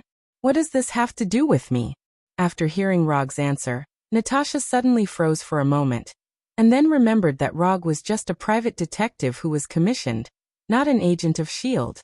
"We can make a commission, and the price will not be lower than Banner's." "Not interested." After that, Rog hung up the phone again. Although the Abomination has appeared, he has no interest in stopping the Abomination. Even if S.H.I.E.L.D. is willing to pay for it, he is not interested. The trouble he caused, he has to solve it himself. After putting the Kusanagi sword and the round fan back into the psychic scroll, he turned on the TV in the office, and then turned to the current affairs news channel. After transforming into the Abomination, Bronski originally planned to destroy the base's laboratory, and then leave with Dr. Stone. But because of a small mistake, the laboratory exploded and Dr. Stone was killed on the spot. Bronski felt a little sorry for Dr. Stone's tragic experience for a second or two, and then he used his own tyrannical strength to force his way out of the base. If Bronski had left New York, General Ross wouldn't have been able to find him for a while. He didn't know if it was because of the influence of the serum, or because of the absolute confidence brought by the sudden increase in strength, but instead of fleeing like Banner, Bronski took the initiative to show up and unscrupulously vented the powerful strength he had just gained in downtown New York. Thus, General Ross's army fought against the Abominations. Fighting the Abominations in the densely populated city of New York was not a wise decision for General Ross. They couldn't use weapons of mass destruction in the city, nor could they mobilize troops on a large scale. With the warriors under his command alone, it was absolutely impossible to stop Abomination, so General Ross quickly made a decision and applied to S.H.I.E.L.D. for assistance. Then S.H.I.E.L.D.'s request for help came to Rog. Due to his outstanding performance in Culver University, everyone regarded him as the best candidate for this mission. However, they did not expect that Rog would directly reject them. Reading the news report, Rog leisurely drank his frozen Coca-Cola and considered whether he should go to the VIP front row to see the Abomination with his own eyes. But in the end, he gave up on the idea and asked Erica to order takeout for him. 20 minutes later, the door of the firm was pushed open. But what came in was not the takeout guy that Rog imagined. but Natasha, who was wearing a shield uniform. And in Natasha's hand, she was holding the takeout that should have been delivered by the takeout guy. Bronsky now has power that is no weaker than Hulk. If he is allowed to continue like this, all of New York will be destroyed. After saying that, Natasha put the takeout in her hand in front of Rog, and then continued. I know you don't have much affection for S.H.I.E.L.D., but the ordinary people outside need your help now. Okay, don't kidnap me with these so-called righteous acts. It's you who want to maintain world peace, but it's also you who are creating threats. If you hadn't been thinking about mastering the power that doesn't belong to you all day long, the monsters outside wouldn't have appeared. Rog didn't look at Natasha, but directly opened the takeout, and took out the fried chicken legs and fries inside. Are you really not going to do anything? Natasha's tone was no longer as tough as before, but with a hint of pleading. It's not like you can't deal with Bronsky. Although he is now green and bigger, he is still a flesh and blood creature. He will be tired, hurt, and bleed you. Speaking of this, Rog suddenly thought of something and put down the fried chicken legs and the happy drink in his hand. A flesh and blood creature with its own consciousness. This guy should meet the standards of a psychic beast. In order to confirm his thoughts, he deliberately opened the system's introduction to the psychic blood contract scroll, and carefully browsed through it. From Natasha's point of view, Rog seemed to be thinking about something seriously. She couldn't see the system page that appeared in front of Rog at all. It's not that I can't accept the commission, but I have a condition. After subduing this guy, he will belong to me. Okay. As long as you can subdue Bronsky, you can do whatever you want with Bronsky, S.H.I.E.L.D. and the military will never ask. After hearing Rog's words, Natasha agreed without thinking. After getting Natasha's guarantee, Rog exchanged a commission scroll from the system. When Professor Ross started the commission, he used up the last commission scroll. The reward is $100 million. You can write the rest yourself. Looking at the scroll that appeared out of thin air in Rog's hand, Natasha didn't have any surprise and directly took the scroll and wrote the content of the commission on it. Commission content. Subdue Bronsky abomination. Commission status. Incomplete. Commission reward. 30 ninja coins. When Natasha finished writing the scroll, a new commission task appeared on the system's commission page. Compared with Hulk, the system's evaluation of abomination is obviously much lower, and the reward given is not even half of Hulk's. Abomination's ranking is not good. Of course, this may also be the system's judgment after re-evaluating his current strength. Although 30 ninja coins is not very rich, it is enough for him to make this trip. And what he really wants now is not ninja coins, but a psychic beast that belongs to him. After spending 20 ninja coins to learn the psychic technique, Rog always felt that he had lost money. But the appearance of Abomination gave him some hope of making up for his psychological loss. Psychic beast, Abomination. Abomination's appearance is ugly, but since it has been classified as a psychic beast, its appearance is not very important.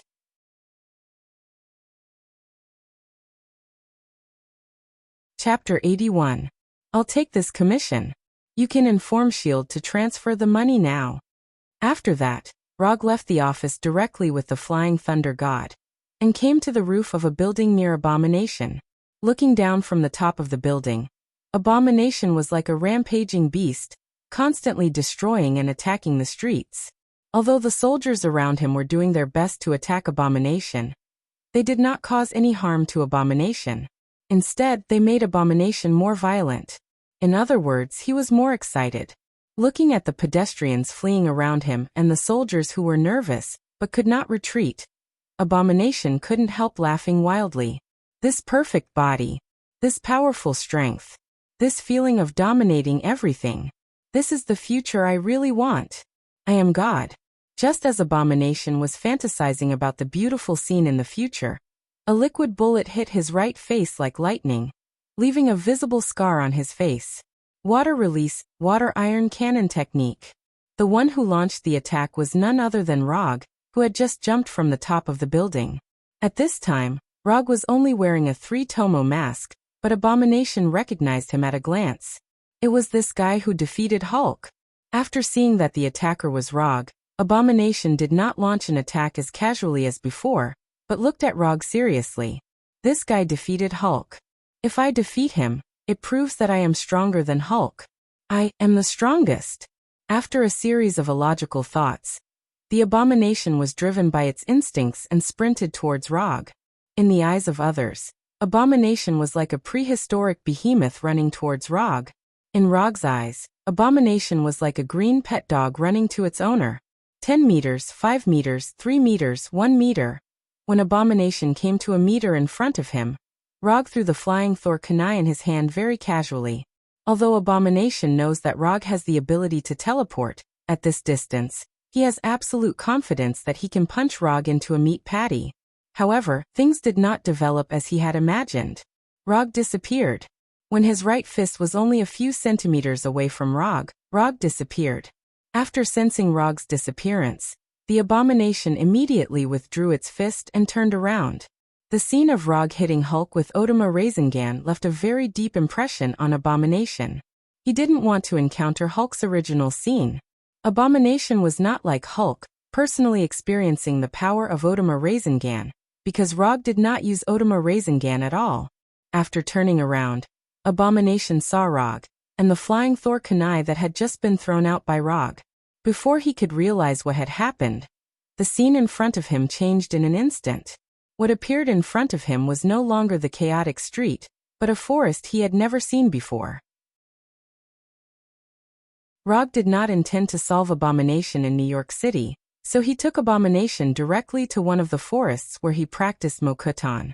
Throwing out the flying Thor kunai, Flying Thunder God's second stage, leaving the flying Thor technique on Abomination, and then teleporting them here together.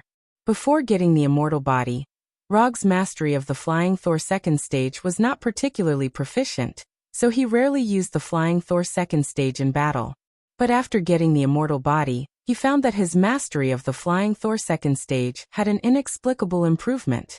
Now as long as he wants, he can flying Thunder God's second stage anytime and anywhere, and he doesn't have to worry about the possibility of failure. After bringing Abomination to this unknown forest, Rog did not give him any time to think and directly used Mokuton Wood Dragon technique. A long hook-nosed wood dragon, more than 10 meters long, emerged from the ground and completely entangled Abomination with lightning speed. Like Hulk, Abomination didn't take this wood dragon to heart at first, but he soon found that his thoughts were a little too naive. Don't struggle. Unless I'm willing to let you out, you can't break free. After saying that, Rog also let the wood dragon bite Abomination hard. Although this will not cause any harm to Abomination, Rog still did it. For no reason, just to provoke Abomination. His physical strength was rapidly disappearing uncontrollably, and the wood dragon was getting tighter and tighter. It wasn't until this time that Abomination finally understood why S.H.I.E.L.D. had entrusted Rog to capture Hulk. In terms of results, Abomination's speculation was correct. But in terms of the actual situation, Hulk was a little worse than he is now. After all, what Hulk enjoyed at the beginning was not the wood dragon technique, but one Odama Rasengan after another. I won't talk nonsense with you. I have a contract scroll here. After signing it, you will be my psychic beast. When I need you, I will summon you to come out and fight for me. In return, you will have a certain amount of freedom, and will not be hunted down by S.H.I.E.L.D. and General Ross. Rog took out the psychic blood contract scroll that the system gave him last time, and opened the side that needed to be signed. Sign your head. Although Abomination didn't know what a psychic beast meant, he knew very well that this blood contract must not be signed. Signing it would be worse than death. Whether you like it or not, you have to sign it today. As soon as his voice fell, Rog increased his chakra output and accelerated the speed at which the wood dragon absorbed Abomination's physical strength. It didn't take long for Abomination, who was originally active as if injected with stimulants, to become extremely weak, and his whole body exuded a dying aura. When the wood dragon left Abomination, the nearly 4-meter-tall Abomination fell forward uncontrollably, making a low sound of falling to the ground. I'll ask you again, are you going to sign it or not? Even though the Abomination couldn't even stand up, he still expressed his opinion clearly. Although Rog can directly control Abomination to sign a contract with Sharingan, this is not a long-term solution after all, and he can't pay attention to Abomination's situation at all times. So he decided to solve all the problems at once. Wood release. Wood puppet technique. A 5-meter-tall wood Arhut emerged from the ground, and then came in front of Abomination, and beat Abomination violently. Time passed little by little. After being deeply touched by Wood Arhut's iron fist of love, Abomination used the fingers of his right hand to touch some of the green blood flowing out of his body, and seriously wrote his name on the blood contract scroll. When Abomination finished writing his name, Rog opened his attribute panel and looked at the column of Psychic Beast. Psychic Beast. Punisher Frank Edo Tensei State. Abomination Bronski.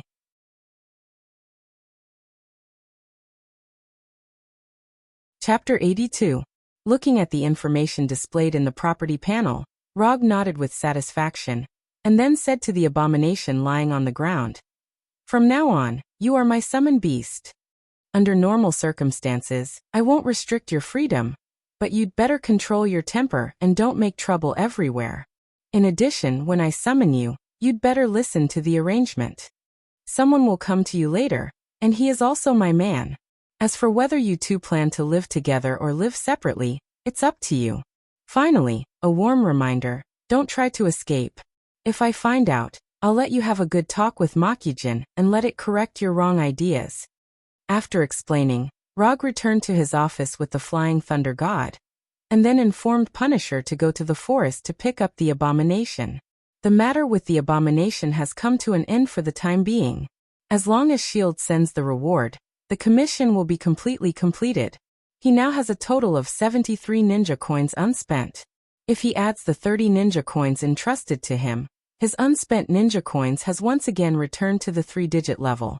With the Sage Body and the 2 accompanying would release ninjutsu, his need for ninjutsu has further decreased.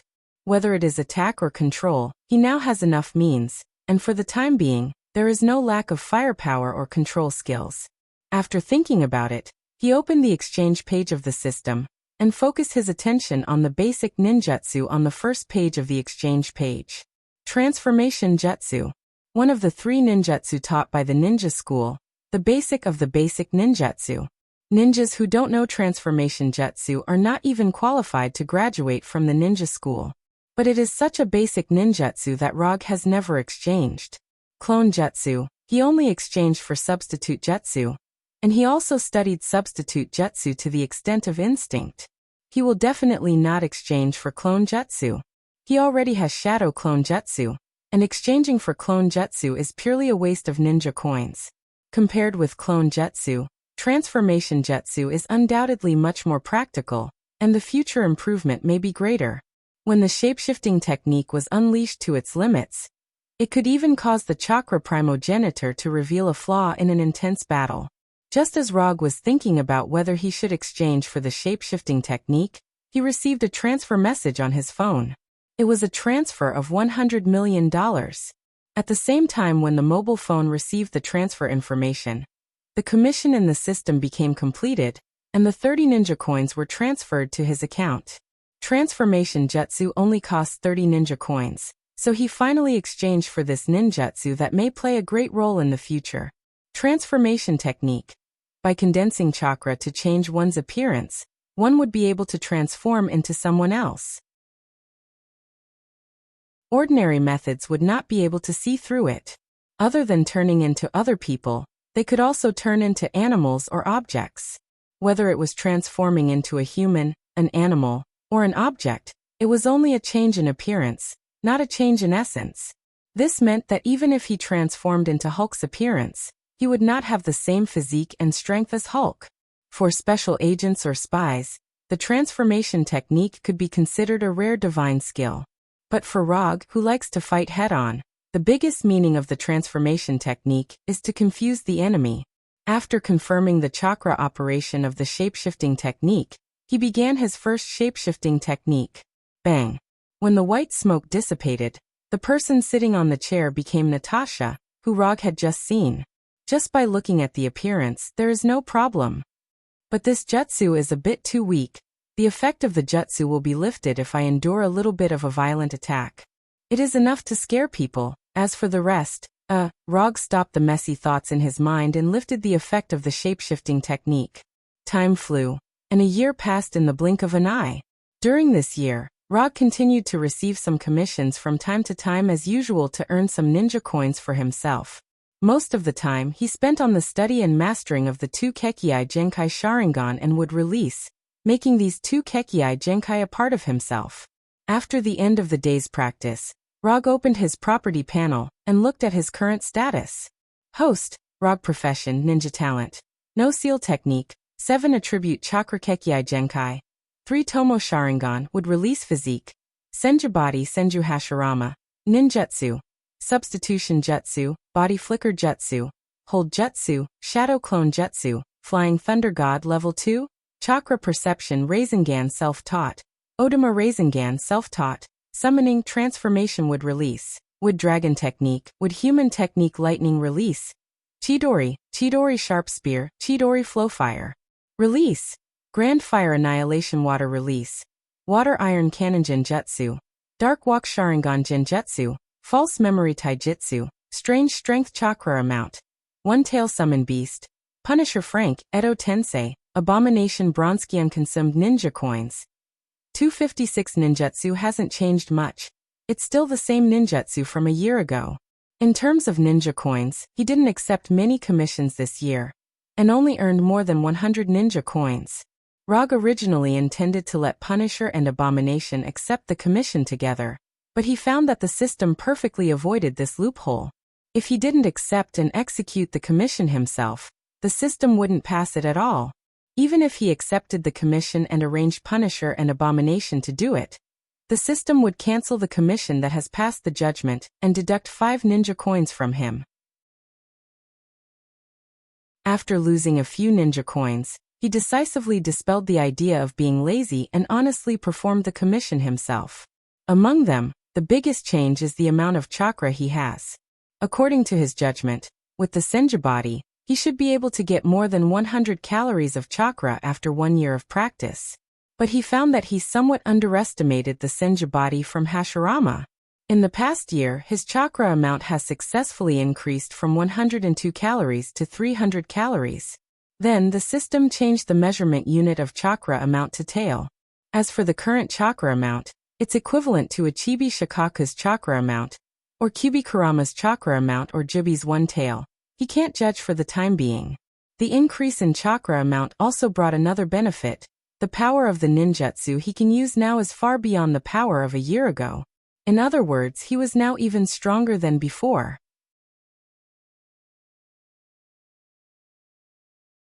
Chapter 83. Although he now has 256 ninja coins, Rog doesn't have any ninjutsu or items that he particularly wants to exchange for. Even the commission scrolls that he usually consumes the fastest, he still has 5 of them, so he won't have any need to exchange for them in a short time. Just as he was considering whether to continue to expand his business scope, he received a call from Frank the Punisher. Since turning Abomination into his own psychic beast, Rog has formed a team with the 2 of them, and asked them to collect some more peculiar metals outside. At the same time, he asked them to occasionally act as messengers of justice and maintain social security in the United States. Simply put, he asked them to find trouble with the local gangs from time to time, to maintain justice and generate income for the firm.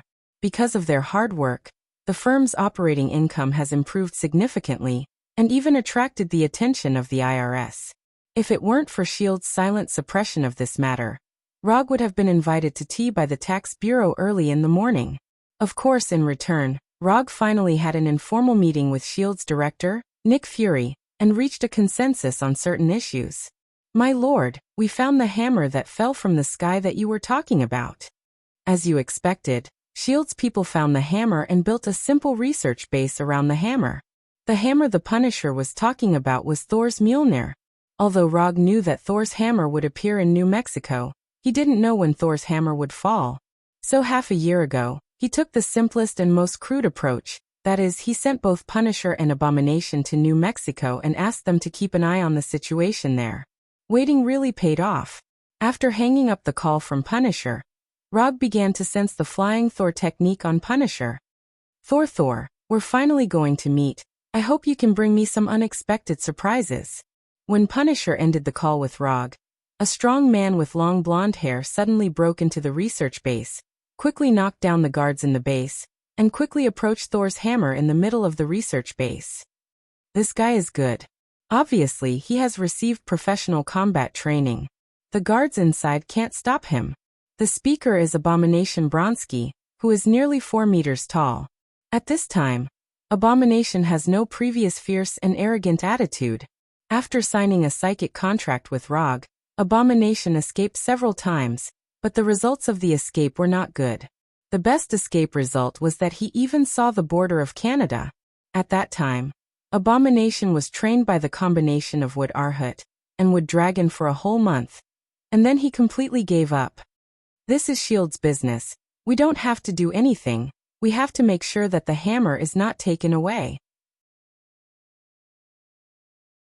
The Punisher also noticed Thor, who was rampaging in the research base, but he didn't take Thor seriously. Although Thor showed superb combat skills, in Punisher's view, he is at the same level as S.H.I.E.L.D.'s elite agents. Without his divine power, Thor really has nothing particularly noteworthy. Not only does he not have the power of Thor, but he doesn't even have the super strength and physique that an Asgard should have. Just as Thor invaded the research base, several lightning bolts suddenly flashed in the dark night sky, followed by heavy rain. One person go to the commanding heights, bring a weapon. At this time, the person in charge of this research base is none other than Agent Coulson. Although Thor's invasion caught S.H.I.E.L.D. by surprise, S.H.I.E.L.D. is a professional agency after all. The entire base instantly entered a state of alert, and more agents were chasing Thor. What's the situation? After issuing the order, Coulson came to the command room and asked. The hammer emitted a huge amount of electromagnetic waves. The system can't record it. The equipment can barely maintain it. The interference from this thing is too great. After listening to the report, Coulson took out the walkie-talkie and said, "Barton, talk. Sir, do you want me to stop him? Or do you want to send more people to kill him?" Barton stood in the basket of a crane and said calmly while pulling the composite bow in his hand. "Wait for my order." Coulson did not issue an order to attack and walked quickly in Thor's current direction. After knocking down all the S.H.I.E.L.D. agents on the road, Thor finally came to the center of the research base, only a few meters away from Thor's hammer. Looking at Thor's hammer, Mjolnir, who has been with him for more than 1,000 years, a gratified smile appeared on Thor's face. As long as I can lift Thor's hammer again, I can regain the power of Thor. I am Asgard's Thor. Just when Thor thought he was about to end the test given to him by Odin, a strong black man more than 2 meters tall suddenly appeared in front of him, and then gave him a heavy punch, knocking him to the ground. "You're quite big." Thor, who was knocked down, quickly stood up and said, "But I've knocked down bigger ones." As soon as his voice fell, Thor's right fist hit the big black man in the face and the two instantly fought.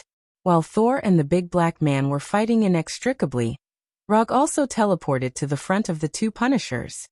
"Sir, are we going to join the battle too?" Abomination immediately asked after seeing Rog appear. Although he had been severely trained by Arhut and Wood Dragon for a month, Abomination was still the same Abomination who was eager to fight. But before the battle, he would ask for Rog's permission. "No, I'll take care of things here. You can continue with your previous entertainment activities." The entertainment that Rog mentioned was the work of the Punishers and Abominations to generate income for the firm. For them, this is a job that will make both of them happy. Regarding Rog's arrangement, the Punishers and Abominations had no objection, and left immediately. Looking at Thor, who was hugging and rolling with the big black man in the mud, Rog silently used chakra to perceive Thor's state. This seal is ridiculously strong. Thor doesn't seem to have much problem on the surface, but in his body, there is an incredibly powerful seal. This seal not only completely sealed the power of Thor in Thor's body, but it also suppressed his Asgard physique to a very low level. That feeling is like suppressing a heavyweight boxing champion with a height of more than 2 meters to the state of a newborn baby. Just when Rog was shocked by the seal in Thor's body, Thor knocked the big black man to the ground with a beautiful flying kick, and then kicked the big black man hard on the head. After doing all this, Thor, covered in mud, came to Thor's hammer Mjolnir and grabbed the handle of Thor's hammer with a smile on his face. Then there was no then. Tani used both hands and all the strength of his body, but Thor's hammer remained motionless and showed no signs of moving. After trying for dozens of seconds, Tani looked incredulously at the night sky shining with lightning and roared at the sky with incomparable grief and indignation. Whether it was Coulson, Barton, or other S.H.I.E.L.D. agents, they all silently watched Thor kneeling on Thor's hammer at this time. Okay, the show is over. Ground units, assault. Looking at Thor, who seemed to have lost his soul, Coulson raised the walkie-talkie and issued new instructions. At this moment, a flying Thor kunai shining with silver-white light flew towards Thor's hammer like lightning. When the flying Thor kunai hit Thor's hammer, Rog appeared in an instant and held the flying Thor kunai. Is this Thor's hammer? Rog ignored Thor next to him, and ignored Coulson, Barton, and others who were condescending, and directly held the handle of Thor's hammer, and then his right hand suddenly exerted force. Kai! Thor's hammer, which had not moved since it fell, suddenly moved.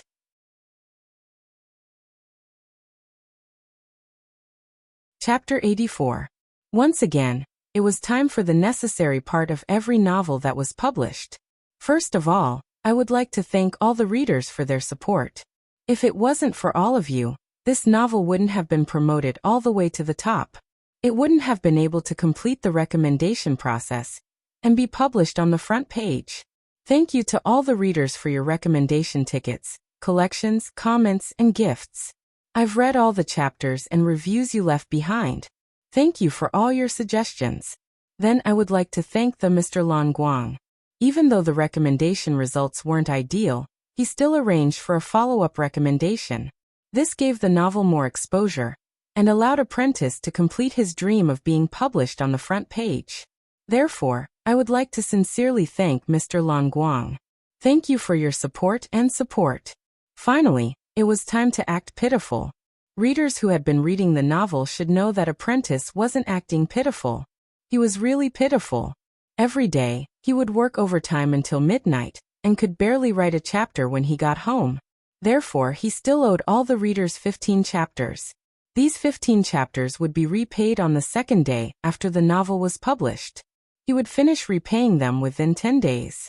Because there weren't many updates, many readers chose to read the novel first. Apprentice could understand this. After all, Apprentice did the same when he was reading the novel. However, the data on the first day of publication, which is the first subscription, has a very, very important and decisive effect on the subsequent development of a novel. Therefore, the Apprentice is here to plead with the readers. When the novel is published tomorrow, can you subscribe a chapter first? Just one chapter would be enough. Really, just one chapter would be enough. The chapters after that could be taken care of slowly. However, for the first VIP chapter tomorrow, Apprentice hopes that all the readers would subscribe to it. This was very, very important. Please.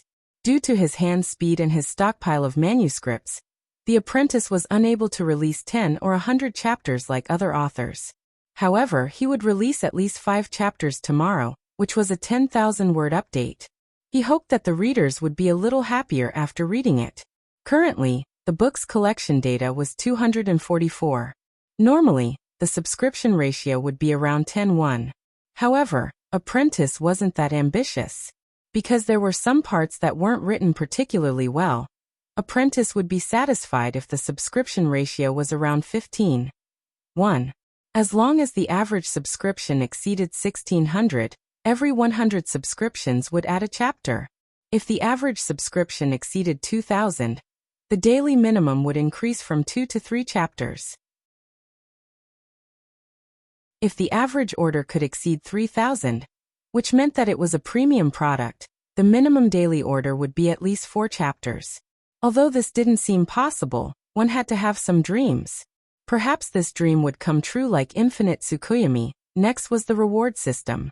For the time being, every division master would be rewarded with 1 chapter, which was 10,000 rewards plus 1 chapter. Finally, I'll sell my misery to the readers. The 24-hour subscription result was very, very, very important. Even the readers who were reading books hoped that they would be able to subscribe tomorrow. This was very, very, very important. Please everyone, Tomorrow at noon, I'll officially update the VIP chapter. Whether it's a hit or a flop, it all depends on the readers.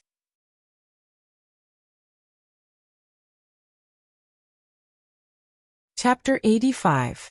Thor's hammer didn't move much, and the sound it made when it moved was very weak. But even so, the movement of Thor's hammer still shocked everyone present. This hammer can actually be picked up.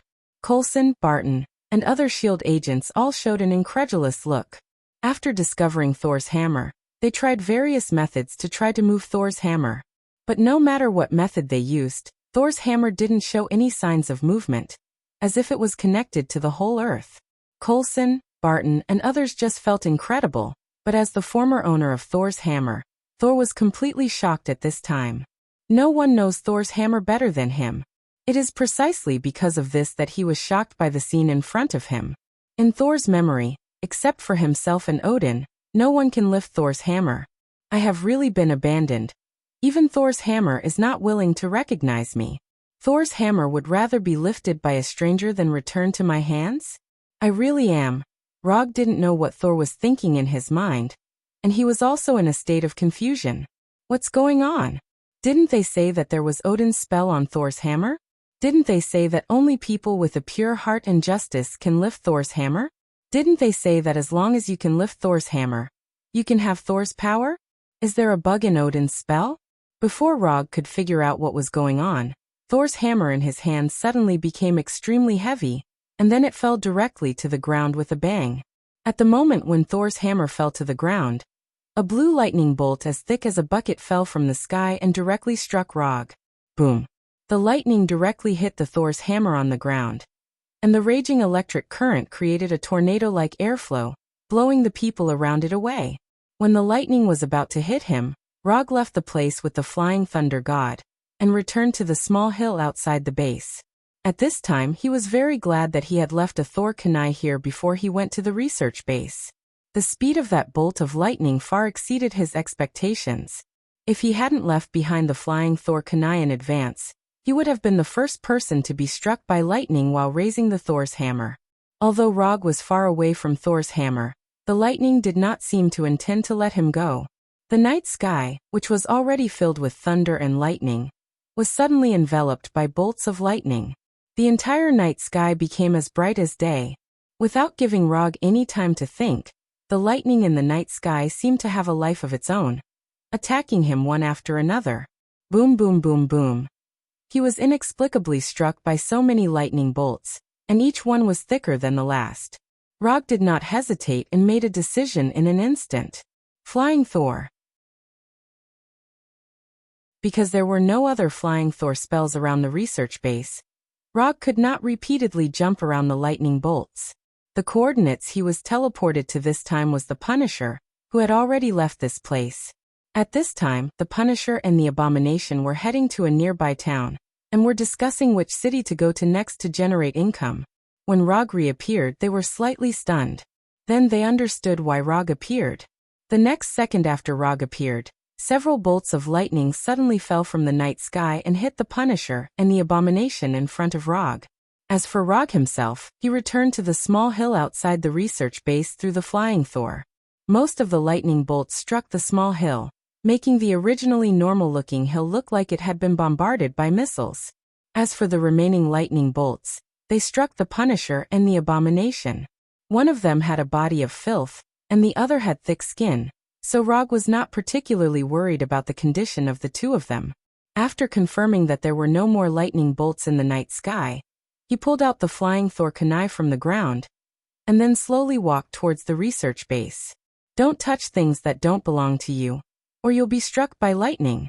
Although Rog had not yet figured out what happened just now, he had already made up his mind to not touch the Thor's hammer for no reason.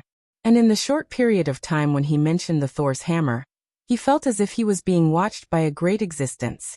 But he was not sure if this gaze came from Odin, the father of the gods, or from an existence he did not know for the time being. Anyway, no matter what, Mjolnir was currently on his list of things that he should never touch unless absolutely necessary. After coming to the research base again, Rog enjoyed the warm hospitality of S.H.I.E.L.D. More than a dozen heavily armed guards raised their weapons and aimed at his head. Don't do anything stupid, just inform your supervisor Coulson directly. Although these shield guards did not know the true identity of Rog, they silently reported the situation after hearing the name of Coulson. It didn't take long for Coulson to walk out of the base and come directly to Rog. What are you doing here? Coulson looked at Rog with a little vigilance. Although S.H.I.E.L.D. is now in a friendly cooperation stage with Rog, he knows very well that this so-called cooperation may be suspended at any time. I heard that you found a very strange hammer, so I came to take a look. By the way, if you don't mind, I want to take the guy inside. Coulson didn't know the true identity of Thor at all. They just thought of Thor as a secret agent of a certain country. As for why this secret agent took the risk of robbing the hammer, they haven't figured it out yet. At this time, Thor is being held in a temporary interrogation room. He is covered with mud and is in a complex state of loss and shock. Loss is because he found that he had lost the recognition of Thor's hammer and lost the hope of becoming Thor again and returning to Asgard. Shock is because he found that Thor's hammer can be lifted by a Midgardian, that is, an Earthling, which is something that even Asgard people can't do. If Rog hadn't been attacked by lightning, Thor would have even thought that Thor's hammer had found a new master for himself. Just when Thor was full of doubts, Loki in a handsome suit suddenly appeared in front of him. Loki, why are you here? Seeing his brother suddenly appear in front of him, a look of hope appeared on Thor's face. I came to see you, Loki said in a low tone. What's the matter? Is something wrong with Jotunheim? Let me explain to my father. Thor said in a hurry he had never been so eager to see his father. But Loki's next words immediately made him fall into the abyss of despair. Father is dead.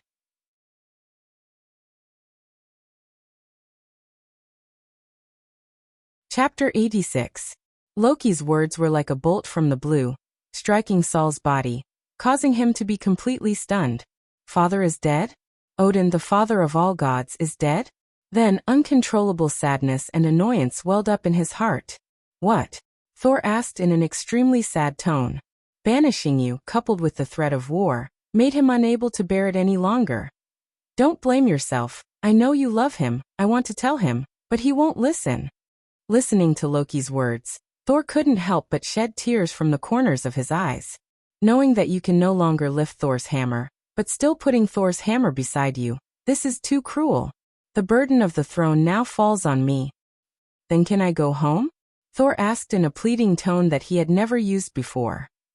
The condition of the armistice agreement is that you must be banished. Yes, but we can find a way. Mother also forbids you to go back. Although they grew up in the same family, it has to be said that in terms of IQ, Thor is suppressed by Loki. But this is also where Loki's talent lies after all. People with too low IQ can't become the god of trickery. See you never, brother. I'm sorry. No, I'm sorry. Thank you for coming.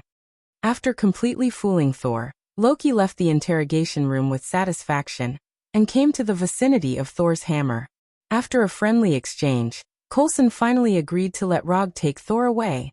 Just as they were heading to the interrogation room, Rog saw Loki trying to lift Thor's hammer. That guy is trying to lift Thor's hammer. Aren't you going to do anything about it? At this time, Loki was in a state of magic invisibility, and the surrounding S.H.I.E.L.D. staff did not notice his existence at all. Which guy?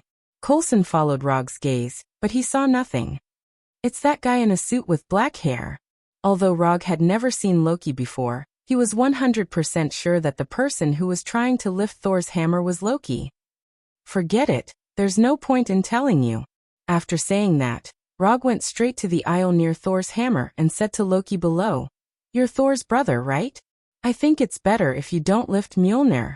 You'll be struck by lightning if you do. Loki didn't expect that someone would be able to see through his invisibility spell. What surprised him even more was that Rog actually knew about his identity and Thor's hammer.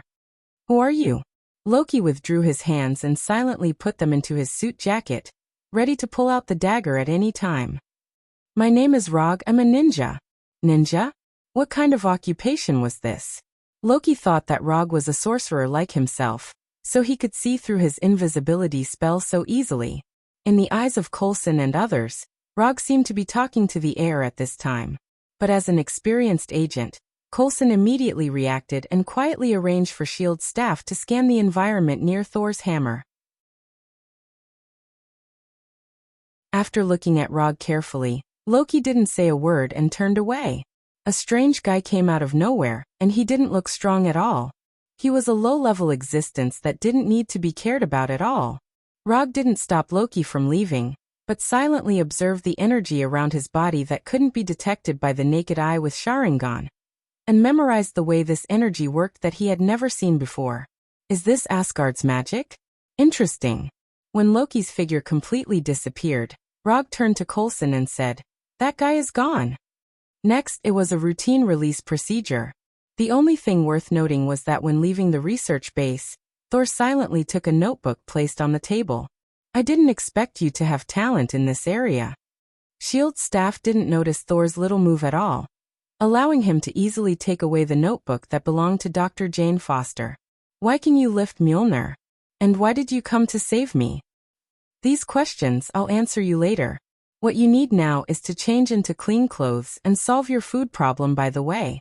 More than an hour later, in a 24-hour chain restaurant in Anticapuant, Rog, Thor, and Dr. Jane Foster looked at each other and maintained a strange silence. "Who are you?" Thor took the lead to break the silence. "My name is Rog. I'm a private detective." Rog didn't say that he was a ninja, because if he said that he was a ninja, he would have to explain what a ninja was later. This would make the topic more complicated. Private detective? Obviously, whether it was a ninja or a private detective, Thor didn't understand either. You can understand it as a person who gets paid, and then helps others solve their problems. Rog explained simply. "I see, it's similar to mercenaries."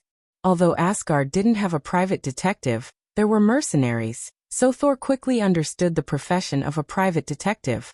Strictly speaking, private detectives and mercenaries were two completely different professions. But no one cared about these small details now. "Why can you lift Mjolnir? This is not something that Midgard people can do. You're a bit of regional discrimination." Although Asgard has a longer history, Midgard is not a backward place. And whether or not you can lift Mjolnir has nothing to do with Asgard. As long as your father's spell recognizes it, anyone can lift it. Dr. Forster, who was sitting next to Thor, looked at Thor and Rog with a confused expression. She knew every word that Thor and Rog said, but she didn't understand the meaning. "My father." Thor's expression suddenly became lonely. "I saw your brother just now. He's quite handsome, but a bit cunning. He's not an honest person. Loki has always been like this. He likes to play pranks since he was young." When he mentioned Loki, Thor's lonely face showed a hint of relief. Looking at Thor's current appearance, Rog couldn't help but sigh. They were both raised by the same parents. How could their IQs be so different? He had intended to remind Saul tactfully, and let him know that Odin was still alive. But now he gave up on that plan. "Your father is not dead yet. Don't underestimate him. He is the father of all gods, a powerful existence in the entire universe."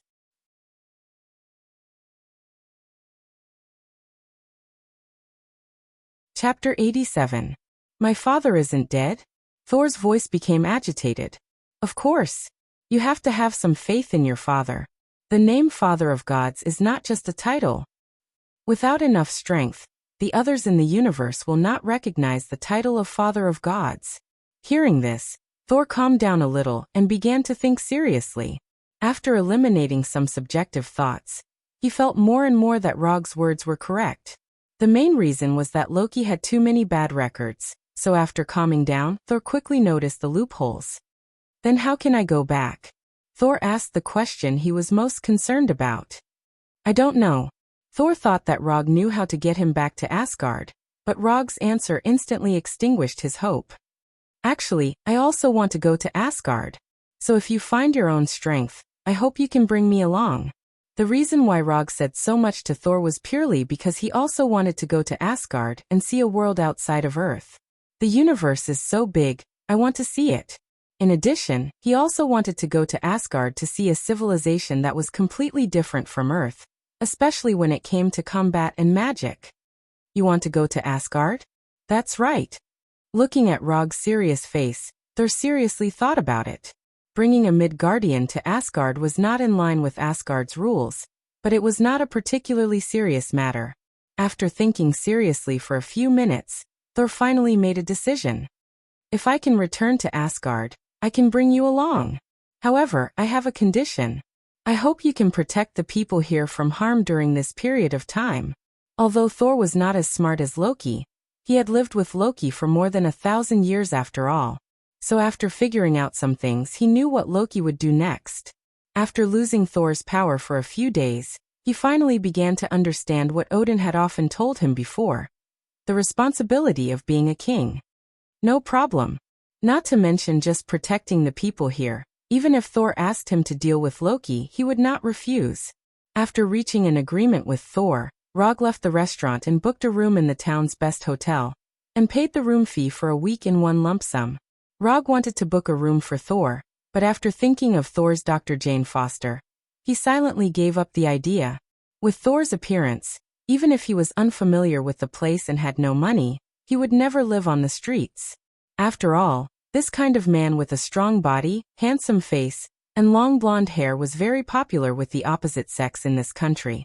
In the next few days, Thor stayed with Dr. Jane Foster, teaching Dr. Jane Foster about the universe, and at the same time trying to learn about the Earth. In the evening, Thor usually stayed with Dr. Jane Foster. During the day, he would appear beside Rog. Although he had lost the power of Thor that he was proud of, and Asgard's innate strong physique had been suppressed to the level of ordinary people, Thor did not sink because of this. It was because he was now in the weakest period of his life that he needed strength more.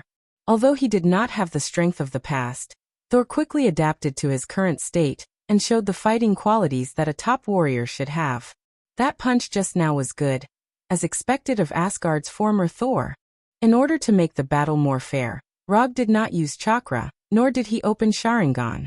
Your fighting skills are also very good, and there are not many people in Asgard's royal guards who can have your skills. While Rog and Thor were learning from each other, Thor's friends, 3 warriors of Sengoku and Sif, came to Earth with the help of Heimdall. If possible, Sif and others would not want to go to Earth in a way that violates the king's orders. But there is no other way.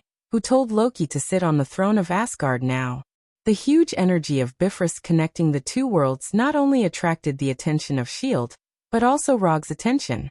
That thing just now should be Bifrost. It looks like someone is looking for you. Rog pointed to the funnel-like spiral cloud in the distance. Yes, it's Bifrost that is teleporting. Thor's eyes instantly became serious, looking at the spiral cloud in the distance with a dignified expression. Thor thought that the person who came this time was sent by Loki, but when he saw that it was Sif and others who were teleporting, the dignified expression on his face disappeared in an instant. In Asgard, in addition to his parents and Loki, he trusts the 3 warriors of Sengoku and Sif the most. However, before he had time to talk to Sif and others, Bifrost opened again, sending the real enemy over. At the end of Bifrost's second teleportation, Rog used Chakra's perception to perceive the target of the teleportation. This almost cheat-like energy intensity is worthy of the destroyer specially built by Odin. Get ready for battle, the destroyer is here. Rog silently reminded Thor. When the flying dust raised by the teleportation gradually dissipated, Coulson and others, who had rushed over, finally saw the true appearance of the destroyer. Is it a robot made by Stark? I don't know. That guy wouldn't tell me anything. Coulson took the handheld loudspeaker from the S.H.I.E.L.D. agent next to him, came to the destroyer and said loudly, "Hello, your weapons and equipment are not registered. Please identify yourself immediately." The advancing destroyer stopped silently after hearing Coulson's words, and then opened the armor on its face. Just when Coulson and others thought that the destroyer would identify itself according to their request, they saw the flame-like orange-red light shining on the destroyer's body. Then there was a powerful high-temperature beam of light. Boom. It only took a few seconds for the destroyer to blast the S.H.I.E.L.D. vehicle in front of him into wreckage, and then he walked straight towards the town. Meet the enemy outside the town. You should know better than me what kind of power the destroyer has. If we fight in the town, even if we win, the town will probably be gone. Sensing the power of the high-temperature beam just fired by the destroyer, Rog turned to Thor and said, "We are responsible for stopping the destroyer. You are responsible for evacuating the town's residents." Thor did not refuse Rog's suggestion to meet the enemy outside the town, but he did not intend to let Rog participate in this battle. This is Asgard's business, and it should be solved by Asgard's people. No, the weak guy is responsible for evacuating the residents. You are the weakest here, so you are responsible.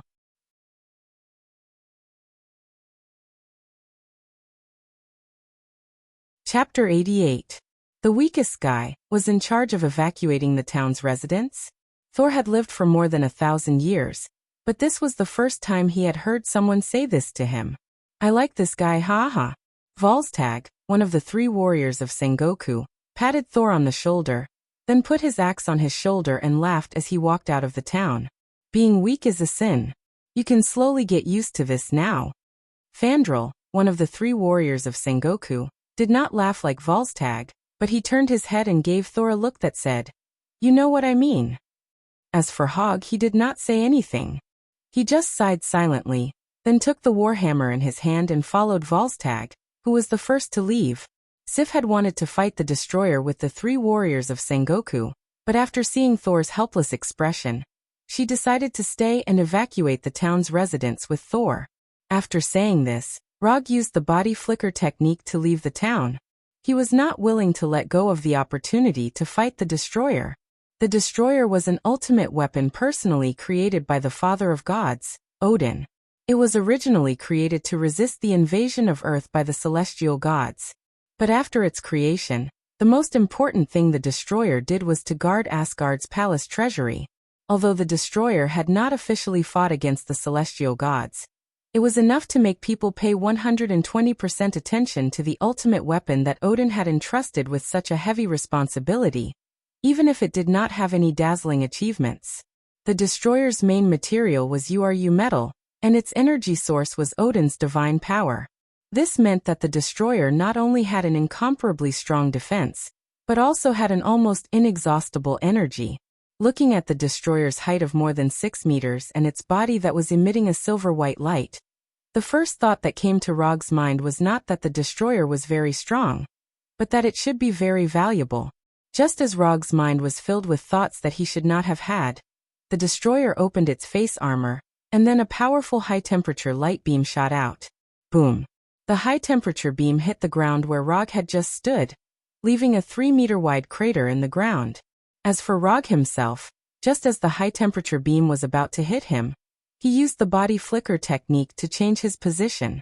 After dodging the high-temperature beam of the destroyer, Rog bit his right thumb and slapped it directly to the ground. Spirit communication technique. With his right palm as the center, a complicated psychic formation appeared on the ground, followed by 2 clouds of white smoke of different sizes. The Punisher and Abomination were summoned. The Punishers and Abominations were originally attacking a notorious gang, and were about to achieve victory. However, at this critical moment, they were summoned by Rog. Ever since they became Rog's spiritual beasts, this was the first time they were summoned in battle. The Punisher did not think too much about the fact that he had summoned it out. His expression was as calm as ever. Compared to the Punisher's calm expression, the Abomination was incomparably excited. He could finally enjoy the thrill of battle. Finally, I don't have to bully those weaklings anymore. Finally, he could enjoy the battle to his heart's content. After listening to Rog's instructions, the Abomination rushed toward the destroyer without saying a word. At the same time, it let out a series of excited roars. Just as the Abomination was about to pounce on the destroyer like a hungry wolf, a dull and heavy sound suddenly came from its body. Bang! The Abomination did not realize what had happened at all. It only felt an indescribable pain in its abdomen, and then it was blasted away. Facing the menacing Abomination, the destroyer did not do much. It did not even continue to shoot the high-temperature beam. The only thing the destroyer did was to raise its right leg and kick the Abomination after the Abomination entered its attack range. Then the Abomination was kicked away. After flying more than 100 meters, the Abomination fell from the air and slammed into the ground. The destroyer was actually so strong? Seeing the abomination being kicked away so easily, Rog realized that he seemed to have underestimated the destroyer. If it was him who was kicked just now, Rog couldn't help but take a breath. However, he wouldn't be kicked by the destroyer like the abomination. Only the abomination, whose mind is full of fighting, would fight the destroyer in such a reckless way. After taking a look at the abomination who was kicked out, Rog turned his attention back to the destroyer. Facing the destroyer, a fighting machine with almost no obvious shortcomings, it is the stupidest tactic to confront it with brute force. The abomination has proved this very well. In that case, let's use speed to determine the outcome. Rog opened Sharingan in an instant, and then threw a flying Thor kunai at the destroyer. Although the destroyer saw the flying Thor kunai, it didn't take the flying Thor kunai seriously. In its judgment, the flying Thor kunai is the kind of weak attack that will not cause any injury even if it is hit. Clang. The flying Thor kunai hit the destroyer's chest without any suspense, making a crisp sound of metal collision, and then bounced away. At the moment when the flying Thor kunai was bounced away, Rog's flying thunder god came to the front of the destroyer and grasped the flying Thor kunai with his left hand. Odama Rasengan. An Odama Rasengan with a diameter of 1 meter appeared in Rog's right hand, and then hit the destroyer's chest fiercely. Although the destroyer has a certain degree of self-thinking, Rog's attack is completely beyond its scope of understanding. The destroyer didn't even have time to launch a high-temperature beam before it was hit by Rog's Odama Rasengan. The twisting and tearing ability of Odama Rasengan fell completely on the destroyer, and the 6-meter-tall destroyer flew out in an irregular spiral shape. The destroyer's limbs and body were quickly twisted, as if the whole body was disrupted, and then reorganized randomly. However, the destroyer that was knocked away quickly stood up again, and under Rog's gaze, the twisted limbs and body were restored to their original appearance. Is this okay?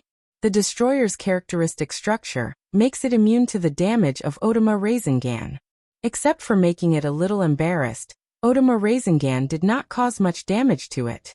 Odama Rasengan did not play the expected effect, and Rog did not care too much about this. He raised his hand and used another ninjutsu. Would release.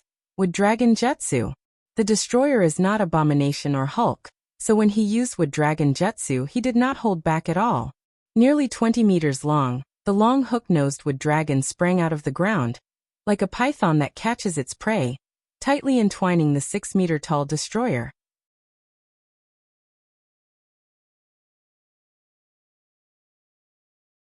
Chapter 89.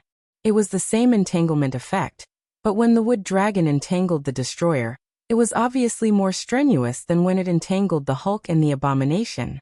This also caused Rog to have to increase the output of chakra of the Wood Dragon technique. The destroyer was more difficult to deal with than the Abomination and the Hulk because there was no such thing as physical strength in the destroyer. Therefore, the longer the destroyer was entangled with the Abomination and the Hulk, the less physical strength they had.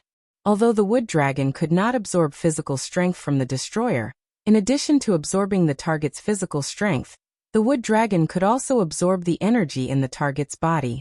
However, when the Wood Dragon began to absorb the energy in the destroyer's body, an unexpected scene happened. The Wood Dragon successfully absorbed the energy in the destroyer's body, but as soon as the energy from Odin was absorbed, the nearly 20-meter-long Wood Dragon burned. In an instant, the hook-nosed Wood Dragon turned into a fire dragon. This sudden flame not only exceeded Rog's expectations, but also caused the 3 warriors of Sengoku behind him to look at each other. On the way here, the 3 warriors of Sengoku first witnessed the Abomination descend from the sky, and then the destroyer being sent flying by Rog. When they finally arrived at the battlefield where Rog and the destroyer were fighting, they saw the Wood Dragon entangling the destroyer instantly turn into a fire dragon. Although the 3 warriors of Sengoku had never fought against the destroyer, they knew very well how powerful this ultimate weapon that Odin had personally created was. But at this moment, they watched helplessly as the destroyer was restrained by Rog, an earthling. Although the Wood Dragon entangling the destroyer had turned into a fire dragon, the Wood Dragon showed no signs of burning or breaking. The reason why the Wood Dragon could still entangle the destroyer tightly was that Rog was frantically outputting his chakra. After his chakra unit changed from a card to a tail, he thought that he would not need to worry about the amount of chakra for a long time. But now he realized that his idea was a little too naive. After maintaining it for more than 10 seconds, Rog decisively gave up on maintaining the wood dragon's spell. Without the infusion of Rog's chakra, the burning wooden dragon quickly showed signs of burning. Its nearly 20-meter-long body was continuously corroded by the flames and was torn apart into pieces of burning wood. Seeing this, the three warriors of Sengoku could not help but sigh. If the wood dragon had held on for a while longer, perhaps the destroyer would have stopped because of the lack of energy. Although this possibility wasn't high, it wasn't impossible. When the wooden dragon wrapped around the destroyer shattered into pieces of burning wood, Loki, who was sitting on the throne of Asgard's palace, suddenly stood up. This earthling was more difficult to deal with than he had imagined. Loki, who was holding the Gungnir, looked at Rog seriously through the destroyer's perspective. He quickly made a decision and headed to the Bifrost. Without the entanglement of the wood dragon, the destroyer also regained its ability to move. Just as the destroyer was about to use the high-temperature light beam to eliminate Rog, the obstacle, Rog in front of it silently formed a seal. Forming seals was not necessary for Rog. It was just that in order to make the following scene more ritualistic, he decided to add such a link at the last minute. The moment Rog finished forming the seal, a huge wooden figure more than 25 meters tall crawled out of the ground like an ancient beast. Mokutan wood puppet technique. Looking at this huge wooden figure that was 4 times its height, the destroyer's self-awareness immediately made an extremely dangerous judgment. Since absorbing the energy in the destroyer's body would cause the wood dragon to catch fire, there was no need to use the wood dragon to absorb energy.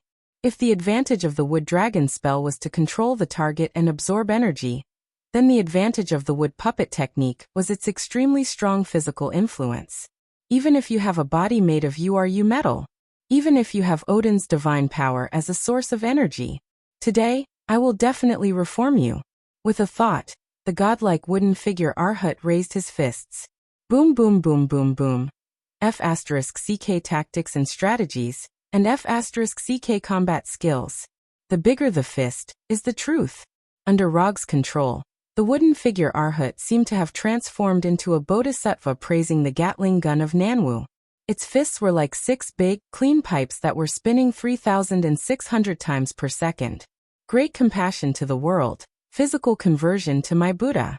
Da-da-da-da-da. Clearly under the scorching sun, the three warriors of Sengoku felt a chill from the bottom of their hearts. Is this guy really human? He must be an evil god that had transmigrated from a different dimension. How could this kind of person appear in Midgard? He should be conquering the universe, not staying in this weak chicken country where the average combat power is less than 5. At this time, Rog did not know what the three warriors of Sengoku were thinking. There was only one thought in his mind, and that was to blast the annoying silver-white human-shaped self-propelled armor in front of him into the block form that metal should have. The sound of missiles exploding continued to ring out, and the ground continued to vibrate with palpitating vibrations. Coulson and the others, who had first encountered the destroyer, also rushed over at this time. Then, like the three warriors of Sengoku, they looked at Rog, who was emitting a light blue light all over his body, with a shocked expression. In order to maintain the tyrannical and unreasonable influence of the wooden figure Arhut, Rog almost operated his chakra to the limit. Time passed little by little, and when the 25-meter-tall wooden figure Arhut finally stopped waving his fists, what appeared in front of them was a deep circular pit with a diameter of tens of meters. As for the originally majestic destroyer, its original appearance was completely unrecognizable. Even the orange-red light in the destroyer's body that seemed to never be extinguished had completely disappeared. It's finally over. When the wooden figure Arhut stopped, the people present could not help but breathe a sigh of relief. After confirming that there were no energy fluctuations on the destroyer, Rog also ended the wooden figure technique and gasped for breath. Such an intense output of chakra made him experience what it meant to be tired after being impulsive. If it were not for the sake of maintaining his image, he would not even want to stand now. He just wanted to lie on the ground and rest. Just when everyone thought that the matter had come to an end, the hammer of Thor, more than 10 kilometers away, suddenly soared into the sky and flew toward the town at a speed faster than the speed of sound. Then, a thundercloud quickly gathered in the sky, and a giant lightning bolt more than 10 meters thick struck down fiercely, making a thunderous sound that resounded for tens of kilometers.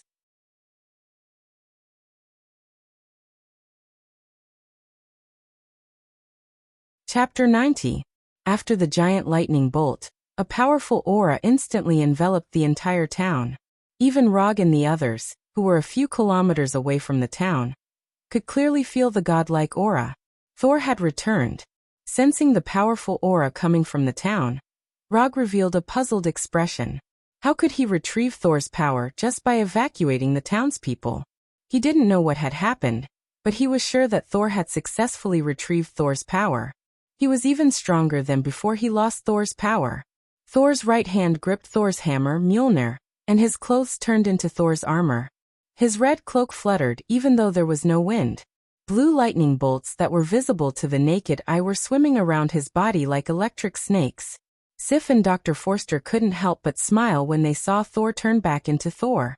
Sif was happy because the Thor she knew had returned. The Thor who had led them to defeat one enemy after another had returned. Dr. Forster was happy because she had witnessed Thor's resurrection from the dead. Thor's chest had been pierced, and he had turned back into a mythical figure. After regaining Thor's power, Thor wasn't as excited as he had imagined. Instead, he looked at Loki calmly. I thought you just wanted to prove that you were stronger than me, but now I realize that I don't know you at all. I can tolerate your usual pranks, and I can also overlook your usual excessive actions. But you shouldn't joke about your father's life, and you shouldn't start a war between Asgard and Jotunheim, just to satisfy your desire for the throne. Loki, you've really made a mistake this time. Thor didn't expect his younger brother to appear behind him and pierce his chest with the Gungnir while he was evacuating the townspeople. I am also the heir to the throne. I can make Asgard the ruler of the 9 realms. I can let the entire universe know of Asgard's power. I will prove to my father that I am the most suitable person to become Asgard's king. It's not my fault, it's the world's. Loki still didn't think there was anything wrong with what he had done. Become Asgard's king, destroy Jotunheim's frost giants, and lead Asgard's army to conquer the 9 realms. Listening to Loki's Chinibu speech, Roger suddenly felt that his usual Chinibu actions were not worth mentioning compared to Loki's. After sensing that Saul had regained the power of the thunder god, he dragged his tired body back to the town, and caught up with Loki's Chinibu speech. No, you will never become Asgard's king. As soon as his voice fell, the Thor's hammer in Thor's hand flew towards Loki like lightning. Then, it directly pierced through Loki's illusion. He left a long time ago. He should be there now. Rog pointed outside the town. When Thor looked in the direction of Rog's finger, he saw the unique teleportation beam of Bifrost. As Thor's younger brother, Loki knows Thor's character better than anyone else. So after Thor regained control of Thor's power, he left the town as soon as possible. What Saul and the others saw was nothing more than an illusion he left behind. When he returned to the town, Rog was almost deceived by Loki's illusion. If he didn't open his Sharingan and observe carefully, he wouldn't have been able to see that it was an illusion. The one who controls Bifrost now should still be Heimdall. He can help us return to Asgard. Only the Guardian Sword in Heimdall's hand can open Bifrost. So after seeing Loki leave through Bifrost, Thor instinctively thought that Bifrost was still under Heimdall's control. But he ignored a small problem. That is, it was the Guardian Sword that opened Bifrost, not Heimdall himself. As long as one has the Guardian Sword, anyone can open Bifrost. I hope so. Rog was not as optimistic as Thor. If his guess is correct, the one who controls the Guardian Sword in Bifrost is definitely not Heimdall. As Rog guessed, the one who is guarding Bifrost is not Heimdall, but a frost giant. As for Heimdall, he is firmly frozen in ice at this time. After returning to Asgard through the Bifrost Bridge, Loki came to the 2 frost giants guarding the Bifrost Bridge. Phew. Phew. 2 indestructible energy beams shot out from the tip of the Gungnir, directly turning the two frost giants in front of Loki into an atomic state. This is not the first time he killed a frost giant. Before leaving Asgard, he used the same method to kill the frost giant king, Laufey. Laufey never thought that he would die at the hands of his own son Loki. The weapon that killed him was actually the Gungnir of his old enemy, Odin. If time could go back, Laufey would never have trusted Loki so easily, even if he was his own son. After taking care of the two frost giants guarding Bifrost, Loki went to the control panel of Bifrost and summoned the frost giant's divine artifact, the Chest of Frost. When the Chest of Frost, shining with dark blue light, appeared in Loki's hand, his skin became more like a frost giant. Only those with the bloodline of the frost giants can use the Chest of Frost. Just as Loki was trying to aim Bifrost at Jotunheim, he heard a crisp sound of ice breaking. Then a tall figure appeared behind him and sent him flying with a punch. The one who sent Loki flying was none other than Heimdall. The reason why Heimdall became the guardian of Bifrost was not only because he had Heimdall's eyes that could perceive all things, but also because of his own strength. The guardian of Bifrost was Asgard's first line of defense. If it weren't for a moment of carelessness, Heimdall wouldn't have been frozen by Loki's Chest of Frost, and he wouldn't have lost the guardian's sword that controlled Bifrost. As soon as Heimdall sent Loki flying, he heard Thor shout. Heimdall ignored Loki, who was sent flying, and pointed Bifrost at Thor on Earth, opening the interstellar teleportation. In the next second, the exit of Bifrost shone with a rainbow-like light. In the rainbow-colored light, figures emerged one after another. Thor, Sif, the three warriors of Sengoku, and Rog. In the end, Thor fulfilled his promise and brought Rog to Asgard. They saw Heimdall on the control panel and Loki holding the Gungnir.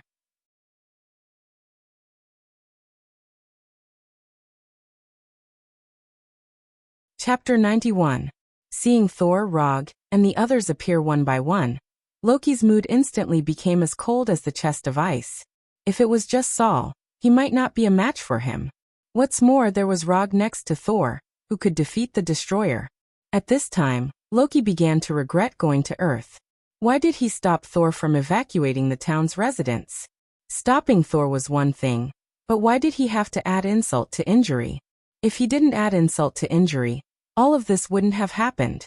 Loki, surrender. Now that things had developed to this point, Thor was still unwilling to force Loki into a desperate situation. No matter what, Loki was his younger brother, a brother who had accompanied him for thousands of years. Although this brother wasn't very obedient and would turn into a snake to scare him, he still couldn't be ruthless. Surrender? Why should I surrender? I am the evil god, Asgard, and the future king of the Nine Lands. As soon as his voice fell, the chest of ice appeared in Loki's left hand. In an instant, Loki's skin turned dark blue like a frost giant, and an extremely cold aura that seemed to be able to freeze the soul gushed out from his body. The moment Loki summoned the chest of ice, Thor didn't hesitate and directly threw Thor's hammer at Loki. Thor's hammer had just flown a short distance when it was hit by the ice energy from the chest of ice. In the blink of an eye, an icicle several meters in diameter appeared in front of Thor and the others. Thor's hammer was completely frozen by the icicle. After freezing Thor's hammer, Loki didn't stop attacking. Instead, he increased the energy output of the chest of ice. Although Loki didn't like to use force to solve problems, at a time like this, he didn't mind using this barbaric and violent method to get rid of all the people in front of him. As the divine artifact of the frost giants, the chest of ice had the power to freeze an entire planet.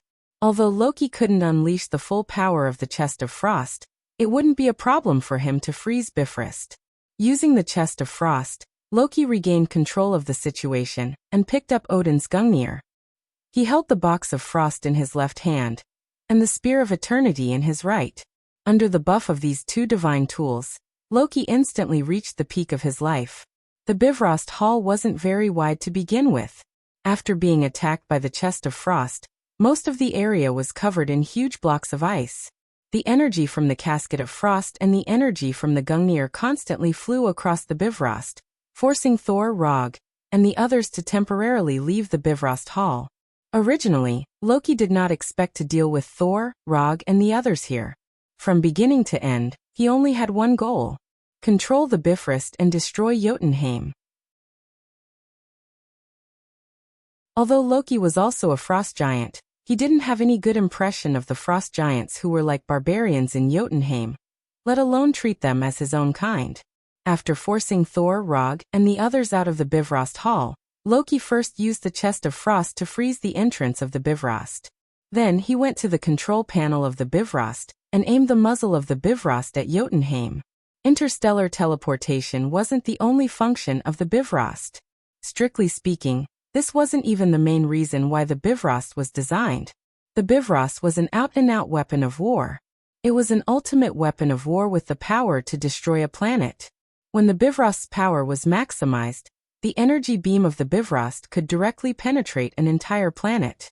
As for the interstellar teleportation function of the Bifrost, it was only to quickly send Asgard's army to the enemy planet. Why did the Bifrost's teleportation exit look like a cannon barrel? It was because the Bifrost was built according to the specifications of a war weapon. I didn't expect your brother to be more courageous than you. He destroyed an entire race just like that. How domineering. Rog didn't interfere in the battle between Thor and Loki. Even when Loki attacked him with the chest of frost and the Gungnir, he didn't have any intention of attacking Loki. The two of them had a conflict, so why should an outsider like him interfere? In the end, this was all a family conflict. Although the consequences of this family conflict were a little serious, no matter what, this was a family matter between Thor and Loki. Loki wasn't like this before. Is inheriting the throne really that important to him? Until now, Thor still couldn't understand why Loki wanted the throne so much that he didn't hesitate to sacrifice his life for it.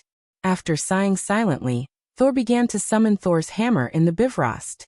Under Thor's forceful summoning, the frozen Thor's hammer finally broke free from the shackles of the icicles and returned to his hand. I can't let Loki continue to make mistakes. As soon as his voice fell, Thor raised the Thor's hammer in his hand and slammed it into the Bifrost's deck. The energy of the Bifrost came from Asgard, and the deck was both a passage and an energy transmission channel. As long as the deck was destroyed, the Bifrost would lose all its energy supply, and naturally, it wouldn't be able to continue shooting energy torrents to destroy Jotunheim. Are you sure you want to do this? If you destroy the bridge, you won't be able to see Dr. Forster again. Rog silently reminded Thor. After hearing Roger's words, Saul's action of smashing the bridge paused for a second before he started again. Under Thor's full attack, the solid deck began to crack. As Thor continued to attack, the cracks began to expand, spreading like a spider web. Just as Thor was desperately attacking the Bifrost's deck, a golden energy beam flew out of the Bifrost and hit Thor like lightning, sending him flying. When Thor began to destroy the Bifrost's deck, Loki noticed this. So he broke the ice wall at the entrance of the hall and walked out with the box of ice and the Gungnir. Before Jotunheim was destroyed, he wouldn't let anyone destroy the Bifrost. He wanted to prove to everyone that he was the most suitable person to inherit Asgard's throne. After being sent flying by Loki, Saul quickly got up and leaped high into the air. Forgive me, Loki. Seeing Thor jump and raise the Thor's hammer in his hand, Loki instantly read Thor's thoughts. Thor's hammer finally fell on the Bifrost's deck. Boom! An indescribable explosion of energy sounded, and a powerful energy storm instantly destroyed the Bifrost's deck. The Bifrost was destroyed.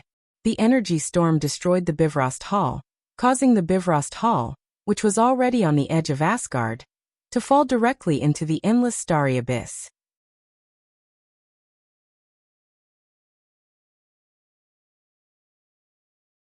Chapter 92. After discovering that the prodigal Thor had plans to destroy the Bifrost, Rog silently used the body flicker technique to retreat a distance. Thor and Loki have super strong physiques that surpass humans, so they don't have to worry about the shockwaves caused by the energy explosion, but Rog can't. Even if he has the body of an immortal, he doesn't think that his physique can be compared to aliens like Asgard. After the gorgeous explosion, it was a mess. Just as Rog began to sense the traces of Thor and Loki, a powerful life form far beyond his imagination appeared in his perception. A super life form as powerful as a planet. If Thor's energy strength after recovering Thor's power is a small pond, then the super life form that appeared in Rog's perception now is a vast ocean that stretches as far as the eye can see. Compared to this ocean, Rog felt that he was at most a palm tree on the beach. After perceiving this indescribable super life form, he decisively ended his perception and withdrew all the chakra and spirit force that he released outside his body. In Asgard, only one person has such a strong energy reaction as powerful as a planet. The king of Asgard, Thor's father, the father of Thor, the father of all gods, Odin. Wearing armor, a red cloak, and a golden eye patch on his right eye, Odin walked past Rog unhurriedly. When passing by Rog, the father of all gods, Odin turned his head and glanced at Rog, then continued to walk forward. Odin's casual glance made Rog's heart beat faster involuntarily. That feeling was like encountering an irresistible natural enemy, and a sense of fear that was branded in the depths of his instincts gushed out of his body. At this time, Rog finally understood why the purple potato spirit, known as the Crazy Titan, didn't dare to have any ideas about Asgard when Odin was still alive. On the surface, Odin's figure wasn't tall, and he had a head full of white hair. It was easy to mistake him for an old guy who could be knocked down with a heavy punch. But if someone really did that, they would know what it meant to not judge a book by its cover, and that the older ginger, the spicier it was. Rog quickly simulated the scene of his battle with Odin in his mind, and came to a conclusion that he didn't know whether to laugh or cry. Even if he used all his means, even risking his life, he definitely wouldn't last more than a minute in Odin's hands. This was under the situation where Odin didn't use Gungnir and magic. After seeing Odin's arrival, the three warriors of Sengoku, Heimdall, and the others bowed slightly and took the initiative to make way. Although Thor and Loki, who were sent flying by the energy storm, didn't suffer any serious injuries, the energy storm directly sent them to the edge of Asgard, blowing them into the endless starry abyss. At this moment, Odin came to the edge of the broken Bifrost, and grabbed the two brothers, one in each hand, and brought them back. His casual manner made it seem as if he had casually caught two restless monkeys. Looking at Odin in front of him, Loki no longer had the madness and arrogance from before, and said in a childlike tone, "I can do it, father, I can really do it." "No, Loki." Although Odin's tone was very calm, to Loki, it was like the Gungnir that hit his heart hard. He was completely denied. Loki revealed a bitter smile, and threw the Gungnir in his hand onto the Bifrost, silently took a few steps back, and then leaped. Loki's decisiveness not only exceeded Odin's expectations, but also shocked Thor. Odin continued to attack, intending to capture Loki, the naughty child, again. However, he had failed. Odin's left hand, which was formed by energy, directly passed through Loki's figure. An illusion. What Odin caught was only an illusion left behind by Loki. When the illusion was shattered, Loki's figure appeared in the depths of the starry sky, and then completely disappeared in the collapsed spatial passage. The god of trickery, Loki, used an illusion to fool the father of gods, Odin, and used his last stubbornness to protect his self-esteem. Loki used a suicidal method to put an end to this family dispute. More than 10 minutes later, in the meeting hall of the Asgard Palace, Thor, Rog, Sif, the three warriors of Sengoku, and Heimdall stood in the hall without saying a word. On the throne above the hall, the father of gods, Odin, who held the Gungnir in his hand, also did not say a word, silently sizing up Thor and the others standing below. After a long silence, the father of gods, Odin, finally said, "Although Loki did wrong, he paid the price for it. This matter ends here. Thor will be responsible for the damage left behind by Loki. The order of the 9 realms must not fall into chaos because of this. Heimdall will be responsible for the reconstruction of the Bifrost. As for Rog, before the reconstruction of the Bifrost is completed, you can stay in Asgard, but you need to assist Thor in maintaining the order of the 9 realms." Rog had no objections to Odin's arrangement. Even if Odin threw him back to Earth now, it would be a very normal thing. But obviously, after knowing what Rog had done before, Odin was willing to fulfill this earthling's small wish. After waking up from the state of Odin's sleep, Odin learned everything through his pets, Fokin and Fog. It was because of this that he agreed to Thor's request, and did not send Rog back to Earth immediately. When night fell, A small banquet was held in a banquet hall in the Asgard palace. The theme of the banquet was very simple: to celebrate the return of Thor and Thor. But as the main character of the banquet, Thor did not stay in the banquet for too long. Instead, he went to the wall outside the palace alone and stared at the distant starry sky. As the main character of the banquet, leaving alone in the middle of the banquet is not a good habit. Not long after Thor arrived, Rog's voice came from above him. Like Thor, Rog stayed in the banquet for a while and sneaked out. He couldn't stand the exaggerated flattery of the three warriors of Sengoku, and at the same time, he couldn't stand the terrifying alcohol tolerance of the people of Asgard. Thor raised his head and looked in the direction of the voice, then saw Rog sitting on the edge of a stone pillar more than 10 meters tall. "Do you think Loki is a good person?" Thor suddenly asked. "This world is not black or white, and people are not bad or bad. So, I can't give you an accurate answer. But I think that although Loki is not a good person, he is definitely not a pure bad person. You are his brother, you should know better than me what kind of person he is."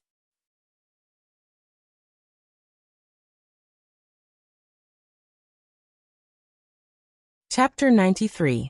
Odin asked Thor to maintain the order of the 9 realms, but in reality, the only thing that needed to be maintained was the order of Warnerheim. As long as Asgard was there, order would never be lost. Jotunheim, the home of the frost giants, was the country that suffered the most from this family dispute. However, the frost giant king Laufey had just died at the hands of Loki, so even if these frost giants had any ideas that they shouldn't have, they lacked the strength to do so. Muspelheim, the country of the flame giant Surtur, had the possibility of falling into chaos again, but it was only a possibility. Without the eternal fire, Surtur didn't have the strength to threaten Asgard, so he could be ignored for the time being. Midgard, or Earth, was a country blessed by the will of the universe, so it didn't need Asgard's protection. Svartalfheim, the home of the Dark Elves, was now in ruins, so it couldn't fall into chaos even if it wanted to. Alfheim, the Elven Kingdom, was a peaceful elven kingdom. Compared to fighting, the elves who stood aloof from worldly affairs preferred to grow flowers and plants. As long as you didn't provoke them, they wouldn't bother with you. As for Nidavel and Hyre, one was the home of the dwarves, and the other was the kingdom of the dead, so they didn't need to be too concerned. Only Vanaheim, where the Vanaheim gods were located, would have the ambition that they should not have after the Bifrost was destroyed. As Aseri's archenemy, Warner Protoss had the power to contend with Asgard's army. If Asgard hadn't produced 2 wise kings, Bauer and Odin, Warner Protoss wouldn't have been suppressed by Aseri for thousands of years.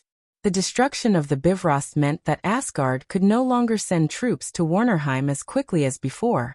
For Warner Protoss, who had been itching for action, this was simply a super gift from the goddess of luck. On the 3rd day after the destruction of the Bifrost, Warner Protoss began to expel Asgard's troops.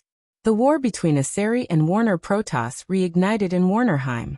After receiving the urgent military information from Warnerheim's garrison, Asgard immediately entered a state of combat readiness and was ready to send troops at any time. "Is there a blacksmith with better craftsmanship here, who can enchant? I want to make a set of armor that suits me." According to Thor's instructions, Sif prepared a set of Asgardian armor for Loge. However, Rog didn't really like this shiny golden armor with a cape. The design style of the armor had an extremely obvious Asgardian style. It was golden and shiny, bright enough to be eye-catching and flashy enough. But this wasn't to Rog's. As a ninja, how can he wear this kind of armor to the battlefield?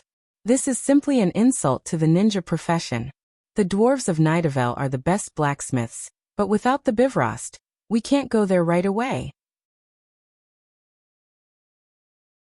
As for enchantment, this is an ability that only a few high-level blacksmiths have. As far as I know, only the dwarf king Eitri can do it. The father of gods and the queen also have the ability to enchant, but Sif didn't say the second half of the sentence, but Rog knew what she meant. It's better for a small character like you to not have such unrealistic fantasies. Although the father of gods Odin and Queen Freya had the ability to enchant equipment, it wasn't a privilege that everyone could enjoy. Even Sif herself only had a magic longsword enchanted by Odin. The enchantment isn't urgent. I have some strange metals here. If possible, I hope to use these metals to make a set of armor that suits me before we depart. As soon as his voice fell, Rog cast the summoning technique in the room and summoned the vibranium from the summoning scroll. The vibranium that was summoned was part of the 10 tons of vibranium sent by the Wakanda King T'Chaka last time. I didn't expect you to have vibranium. Sif just glanced at it casually and recognized that these black ores emitting a faint blue light were vibranium. You know about vibranium? Rog asked with some surprise. Before the vibranium meteorite fell to Earth, Asgard already had a complete set of vibranium forging methods. And in the past few hundred years, Asgard went to Wakanda many times to get vibranium. Several times I led the team there. What was called a foundation that had been settled over time. This was it. Compared to the average lifespan of the Asgard people of 5,000 years, the lifespan of the people of Earth was much shorter. Although vibranium is strong enough, it's not the metal of choice for forging equipment. Compared to vibranium, URU metal is more suitable. For example, this gift of the Earth Goddess in my hand is made of URU metal, and it has the enchantment of the Father of Gods. Sif pulled out the longsword hanging at her waist and waved it beautifully in front of Rog. The silver-white blade was gorgeous in design, and at the same time guaranteed lethality. Just by looking at it, Rog could tell that this longsword was made by a master. I also know that vibranium's energy conductivity is extremely poor, but I only have this vibranium on hand. Why don't you give me some URU metal? Since they were already in Asgard, it was reasonable to bring back some of Asgard's specialties. After hearing Rog's words, Sif suddenly had the thought of stabbing this guy to death with her sword. Asgard did have a lot of URU metal, but no one would complain about having too much of such a precious metal. Even the palace guards of Asgard had not been completely equipped with URU metal. Only a small number of elite warriors could obtain a piece of equipment made of URU metal. Sif calmed herself down and prepared to reject Rog's sudden request. However, just as she was about to speak, she suddenly remembered something. Rog was about to go to Warnerheim with Thor. If he had better equipment, then the pressure on Thor would be less. After thinking seriously for a few minutes, Sif gave her own reply. It's impossible to give you the URU metal directly, but if you want, I can ask the blacksmith to add some URU metal into your armor. Since Logue wanted to forge a new set of armor, all he had to do was add some URU metal to it. No problem. Rog had just finished his sentence when he summoned a draft of the armor from the mediumship scroll. Are you sure you want to make this kind of armor? Taking the draft from Rog, Sif frowned and asked doubtfully. Yes, it's like this, and the color must be dark red. The armor design sketch that Logue took out wasn't something that he had casually drawn. The armor on the draft was exactly the same as the armor of Uchiha Madara.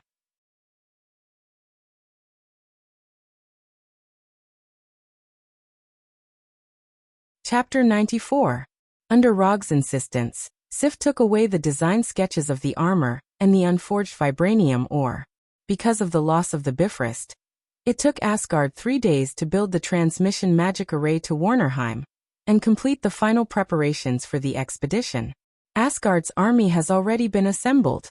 As long as Odin gives the order, this army, which symbolizes Asgard's strength, will set foot on the land of Warnerheim and put the flag of Asgard on every piece of land in Warnerheim. Half an hour before the army set off, Rog finally got his own armor from Sif. Compared to Asgard's golden armor, which exuded nobility and magnificence everywhere, the armor in Rog's hands could be regarded as extremely simple. Moreover, such a simple set of armor made people wonder how much defensive ability this set of armor had. Although Warner Protoss has been suppressed by Aseri, it doesn't mean that Warner Protoss is weak. Looking at Rog solemnly put on this simple armor that can be made by any craftsman, Sif can't help but begin to doubt Rog's strength. There are only 2 kinds of people who dare to wear this kind of armor on the battlefield. One is a rookie who doesn't have much combat experience and doesn't know the immensity of heaven and earth. The other is a king of the battlefield who has absolute confidence in his own skills and doesn't worry about being injured at all. Judging from Rog's age, Sif thinks he is more likely to be the former. After wearing the same armor as Madara, Rog opened his 3-tomo Sharingan and summoned the Kusanagi sword and the Thunder Fan. He had blood-red eyes, dark red armor, a Kusanagi sword hanging from his waist, and an unreasonably large Thunder Fan on his back. Sif doesn't know if it's her illusion, but when Rog put on the armor and took the weapons, she suddenly felt that the man in front of her seems to have such an invincible aura. The process of going to Warnerheim is not noteworthy, and it can even be regarded as a bit boring. Groups of troops walk into the transmission array, and then when the army in front is finished, the process is repeated. Compared with the transmission of Bifrost, this method of transmission is at least several generations behind, and it doesn't have the momentum of an army at all. Looking at the Rainbow Bridge's momentum of teleporting an army over with a clattering sound, and then looking at the slow teleportation of the magic array, the two were completely incomparable. But in any case, Asgard's army set off smoothly. Asgard is an army with a good tradition, so according to their customs, they first teleport the commander of the army, and then arrange for the army behind to be teleported. For this tradition of Asgard, Rog silently despised it. To put it nicely, this is called the commander taking the lead. To put it bluntly, this is to let the commander face unnecessary risks. If the enemy on the opposite side prepared an ambush in advance, or this transmission is completely a trap, then when all the troops of Asgard are teleported, they will see the cold corpse of the commander. It's no wonder that every king of Asgard is strong, because those who are not strong have been killed by Asgard's tradition. Along with Thor, Rog and the 3 warriors of Sengoku were also teleported. As for Sif, she is not on the list of this expedition. The reason was simple. Queen Frigga had personally struck her name off the list of expeditionary troops.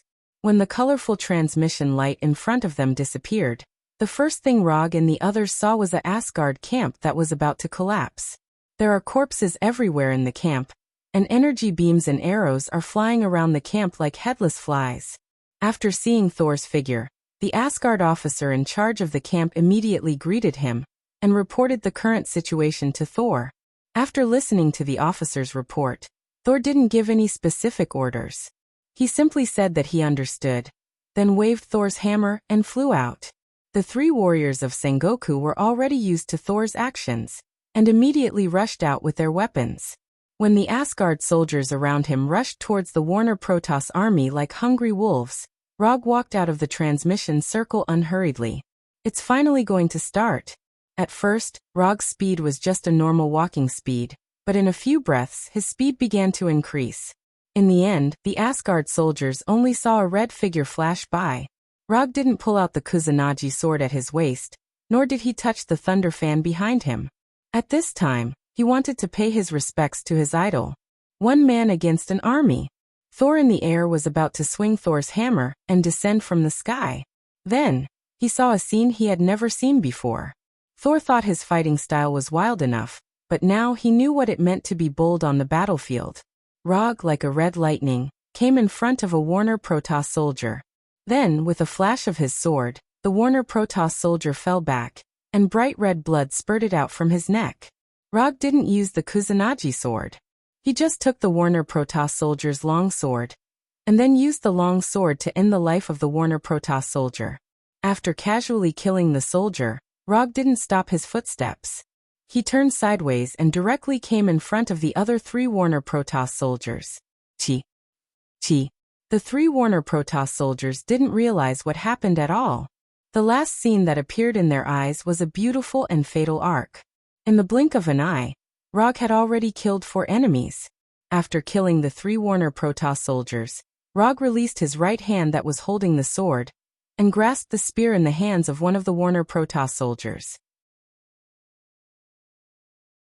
Stab, stab, entangle, point, pull an inconspicuous spear in Rog's hand, as if it had a life of its own, constantly attacked the surrounding Warner Protoss soldiers. Rog was like a battlefield harvester, quickly reaping the lives of the Warner Protoss soldiers. Attracting attention on the battlefield wasn't a wise decision, but this was the effect he wanted. More and more Warner Protoss soldiers rushed towards him. At this time, he threw the spear in his hand. After the spear pierced through the 3 enemies in front, it finally stopped. Rog didn't pay attention to the spear, because now he had a new weapon. One by one, the Warner Protoss soldiers rushed up, trying to completely surround him, and then cut down the guy who was rampaging on the battlefield. But no matter how many soldiers rushed up, Rog's pace wasn't affected at all. Now he didn't care about the weapon in his hand at all. Whatever weapon in the hands of the Warner Protoss soldiers, he would use that weapon. Sword, axe, hammer, spear. No matter what weapon it was, as long as it was in his hands, it could exert amazing power. As more and more enemies besieged him, his Sharingan also turned faster and faster. The dynamic visual ability of the Sharingan was perfectly displayed at this moment. With a simple glance, he could see all the movements of these soldiers. With a wave of his hand, he could take away the lives of these soldiers. Rog's battlefield rose bloomed.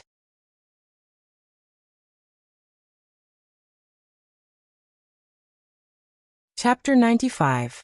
The crazy Rog not only attracted the attention of the Warner Protoss soldiers, but also shocked the Asgard soldiers.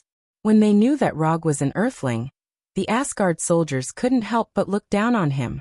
An Earthling with a short lifespan, a weak physique, and an underdeveloped technology couldn't be a strong person. If it weren't for the 3 warriors of Sengoku maintaining their respect for Rog, the Asgard soldiers would have completely ignored Rog.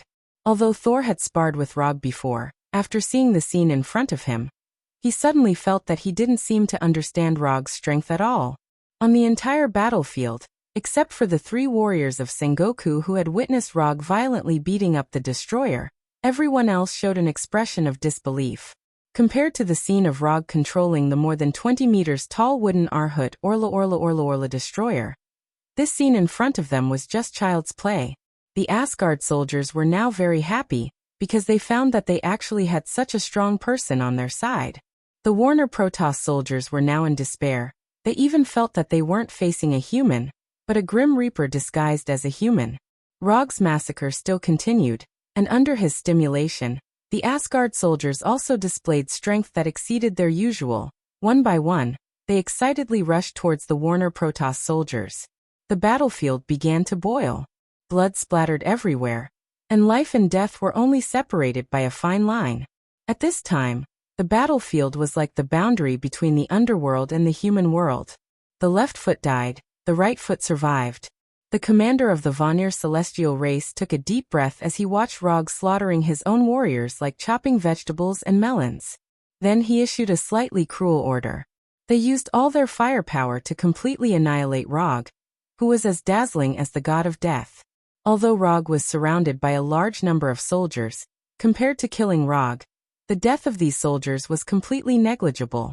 Because even if they didn't do so, these soldiers would eventually die in the hands of Rog.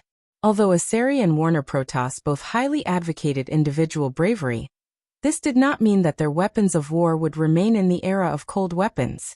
Following the command of the Warner Protoss commander, a squad of artillery soldiers carrying energy cannons quickly arrived on the battlefield, and then aimed the cannons with a diameter of more than 10 centimeters at the constantly dancing Rog.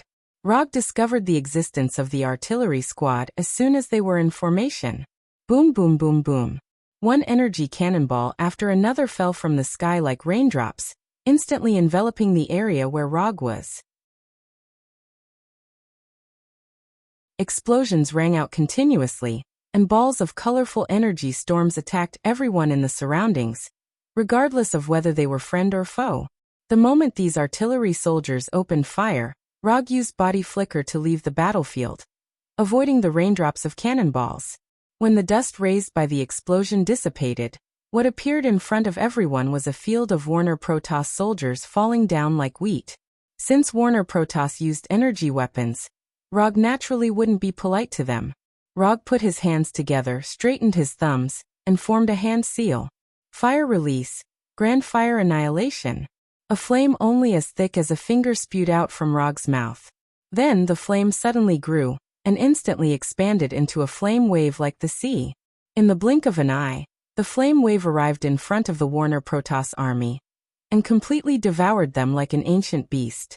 The flame wave only lasted for less than 10 seconds before completely dissipating. Then the Asgard people, including Thor, saw a scene like a Vici hell. The Warner Protoss soldiers who were attacked by Grand Fire Annihilation still maintained their last movements before death. In the form of charred black corpses, they maintained the appearance of escaping, struggling, unwilling, and suffering. Wherever the flame passed, it was all scorched earth. Those who were attacked by the flame were all dead. Even Thor, who had been on the battlefield for a long time, couldn't help but suck in a breath of cold air after seeing the scene in front of him. The originally noisy battlefield suddenly fell into a strange silence. After increasing the amount of chakra to one tael, this was the first time Rog used Grand Fire Annihilation. From the situation on the scene, the increase in chakra not only increased the attack range of Grand Fire Annihilation, but also significantly increased the temperature of the flame. After clearing the Warner Protoss army in front of him, Rog pulled out the Kusanagi sword from his waist and rushed toward the Warner Protoss army on the other side. The first battle of the Asgard army finally ended with Rog's brilliant performance. According to the post-battle statistics, the Warner Divine race had lost 2,000 men in this battle, including 200 of the Warner Divine race's trump-card bloodshed warriors. When Rog wiped off the blood on his Kusanagi sword and returned to Asgard's camp, all the Asgard soldiers he met on the way silently took a step back and slightly bowed to him. Who said that Earthlings can't fight? When Earthlings go crazy, they are crazier than Asgard's craziest four-clawed devil beast. With just a simple camp defense battle, Rog established a higher position in the hearts of these Asgard soldiers than the three warriors of Sengoku. The bigger the fist, not only is the truth, but it is also the best way to gain respect. After arriving at the commander's tent in the middle of the camp, Rog saw Thor with an ugly expression, and the three warriors of Sengoku, who didn't say a word. As for the other commanders, he didn't know any of them. Although Asgard's advance camp was defended, this was the only camp that Asgard still had in Warnerheim. When Asgard was preparing for war, the Warner Protoss almost went all out and captured all of Asgard's camps. This meant that the army in this camp was all of Asgard's troops in Warnerheim. We lost 22 camps, and now the whole of Warnerheim is under the control of Warner Protoss. If we want to restore order here, then not only do we have to recover the lost camps, but we also have to drive Warner Protoss back to their homeland. This means that what is in front of us now is an army of more than 100,000 Warner Protoss. Even with all 23 camps, the total number of Asgard's troops in Warnerheim was just over 50,000.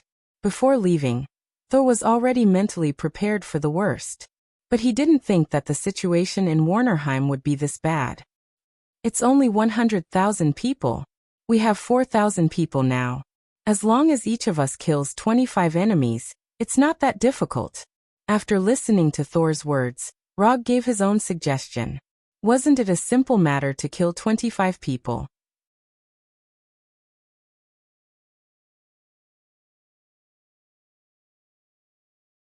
Chapter 96. One person killing 25 people. That's right, that's easy. Easy my ass. If Asgard's soldiers had that kind of strength, Warnerheim would have become Asgard's vassal state long ago. And there wouldn't be so much trouble. If Rog hadn't just shown such amazing combat strength, the Asgard's commanders would definitely have thrown him out of the tent. That's still quite difficult. Let's take it one step at a time. Let's take care of the three closest camps first, then we'll think about the rest. Thor opened his mouth and pulled the topic back, preventing Rog from making more crazy suggestions. After a detailed study of the terrain of the three nearby camps and the comparison of their military strength, Thor quickly came up with a follow-up battle plan. What Thor usually did most of the time was to charge into the enemy's army with Thor's hammer, and then use his own strength to forcefully break the enemy's formation. But this didn't mean that he only knew how to charge and break through enemy lines, and didn't know anything about tactics and strategy. No matter what, he was a prince who grew up receiving the elite education of the royal family. He didn't lack the ability to command and strategize that a king should have. It's just that before he was exiled by Odin, he advocated personal bravery more.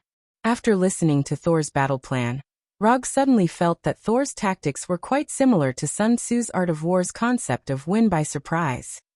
After Thor finished arranging the specific battle plan, The dozen or so commanders left the tent and began to mobilize the troops and prepare for the battle. When only the 5 of them were left in the tent, Thor, the 3 warriors of Sengoku, and Thor said to Rog, "Your performance on the battlefield today was very dazzling and amazing, but I hope that you can control the degree of killing a little. Sometimes, it's not a bad idea to directly kill the enemy's commander." From the perspective of defeating the enemy, Thor didn't have any objections to Rog's approach, and would even encourage him to do so. However, the problem was that their expedition this time was to restore the original order of Vanaheim, not to exterminate the Vanaheim gods. So he hoped that Rog could control his actions a little. Defeating the enemy's army was enough, there was no need to kill them all. It was not Asgard's style to be ruthless. "You're the commander, you have the final say." On the surface, Roger agreed to Saul's request, but in his heart he was thinking about something else. Odin grew old and became merciful. If he was young Odin, he would never have taught Thor this philosophy. Wherever the Asgardian army pointed, it was the territory of the king. Asgard's reputation was built on the bones and blood of his enemies. Comparing the style of the goddess of death to Thor's current request, the difference between the two was like the difference between a cold-blooded tyrant and a kind king.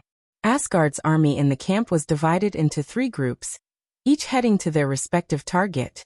It was unknown whether it was because Thor trusted Rog's promise or because he didn't want to see, but he did not arrange for Rog to be in the same group as himself. At this time, the one with Rog was Hogun of the 3 warriors of Sengoku. As for Volstagg and Fandral of the 3 warriors, they led another army. According to Thor's arrangement, the 3 armies would attack the 3 camps at the same time, cutting off the possibility of the 3 camps helping each other. Although Rog was one of the commanders in name, in reality, only Hogun was in charge of this army. Thor originally wanted to let Rog participate in the command, but he actively refused. What a joke, he was someone who could even lose to the simplest machine and strategy games. Letting him command the army was basically asking the army to go for free. After a long journey, Rog and the others finally arrived at the forest near the target camp. There aren't many guards in the camp, only less than 2,000. And more than half of them are hired mercenaries, so their actual combat strength is a little weaker. Hogun explained to Rog. For an earthling like Rog, his understanding of the Warner Protoss was basically the same as zero. Those who wear different clothes are mercenaries. Their origins are very complicated. Some are space pirates, and some are wanted criminals on their respective planets, so it's okay to be a little cruel when facing them. These interstellar pirates and wanted criminals were not welcome on any planet. Simply put, even if they were killed in the cruelest way, there would not be any negative impact. Understood. Seeing that Rog was ready to fight at any time, Hogun also ordered the army behind him to prepare to attack. However, at this moment, a 5-meter-tall rock golem stood up from the camp and walked straight to the camp gate. Behind this rock golem, there were more than 20 smaller rock golems. "Why is there a Cronin warrior here?" Hogun's face became extremely ugly. "A Cronin warrior? Leave these rock golems to me, you take care of the other targets." As soon as he finished speaking, Rog teleported out of the forest and directly appeared in front of the 5-meter-tall Cronin warrior. With a body made entirely of rocks and a giant hammer that was even bigger than Log's body, this Cronin warrior was basically a self-propelled siege weapon. Roger's sudden appearance startled the Cronin warrior. Then he yelled at Roger, "Sir, you're coming." Unfortunately, Rog did not learn the alien language and could not understand what the Cronin warrior was saying. However, after seeing the Cronin warrior use his hand to make an uncivilized gesture, Rog disappeared again. Odama Rasengan. Rog suddenly appeared in front of the Cronin warrior and slapped the 1-meter diameter Odama Rasengan in his right hand onto the warrior's face. Boom! Amidst the violent explosion, pieces of shattered rock scattered in all directions like raindrops. Under the terrifying impact and twisting force of the Odama Rasengan, the 5-meter-tall Cronin warrior involuntarily took a few steps back, and then fell down uncontrollably. When the Cronin warrior fell down, people realized that the Cronin warrior's rock head had completely disappeared. One-hit kill. The Cronin warrior known as the meat grinder of the battlefield fell just like that, without any resistance.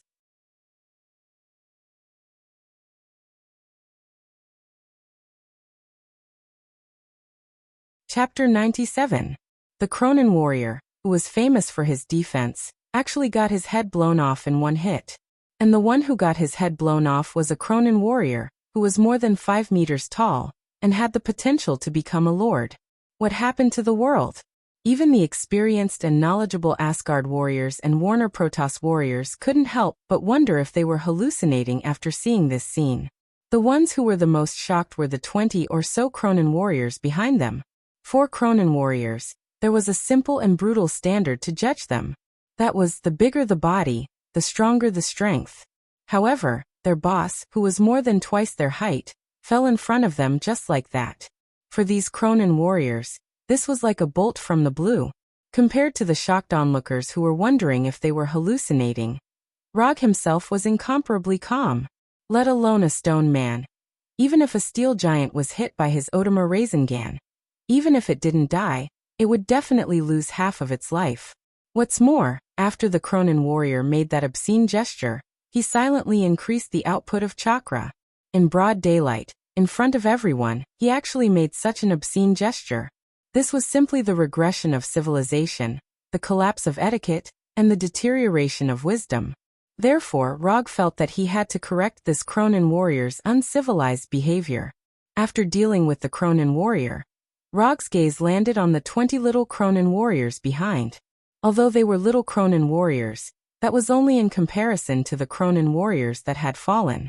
These little Cronin warriors were still in a state of shock. Each one of them was more than 2 meters tall, and had arms thicker than Rog's thighs. Squeak. While these Cronin warriors were still in shock from the death of their boss, they heard a sound that sounded like 1,000 birds chirping at the same time. Following the sound, they saw Rog holding the Kusanagi sword, and the light blue electric current visible to the naked eye. Kusanagi sword, Chidori blade. Rog didn't give these Cronin warriors too much time to react. When these Cronin warriors looked at him, his figure suddenly disappeared. Then there was the sound of stones cracking one after another. These cracking sounds were crisp, short and cruel. In front of the Chidori blade that could easily cut through steel, the defense that these Cronin warriors were so proud of was like paper. As the Kusanagi swords continued to slash their bodies, a smooth cut appeared on their rocky bodies. Then, under the influence of gravity, their stone bodies were split in half and fell heavily to the ground. There was no blood splattering everywhere, and no internal organs flowing all over the ground. After being cleanly cut in half by the Kusanagi sword, the dead Cronin warriors turned into pieces of gravel in just a few seconds. Compared to the Cronin warriors, the first Cronin warrior's body's Chidori was the warrior's. Rog didn't know if this was a reflection of strength, or if there was some kind of mutation in the warriors. He only glanced at the warrior's body for a moment, then turned his attention back to the rest of the Cronin warriors. After decapitating the last Cronin warrior, Rog stopped and put the Kusanagi sword back into the scabbard. From when he first appeared to when he put the sword back into the scabbard, less than a minute had passed. When Rog began to turn around and leave, Hogun and the Asgard warriors finally reacted and rushed out of the forest.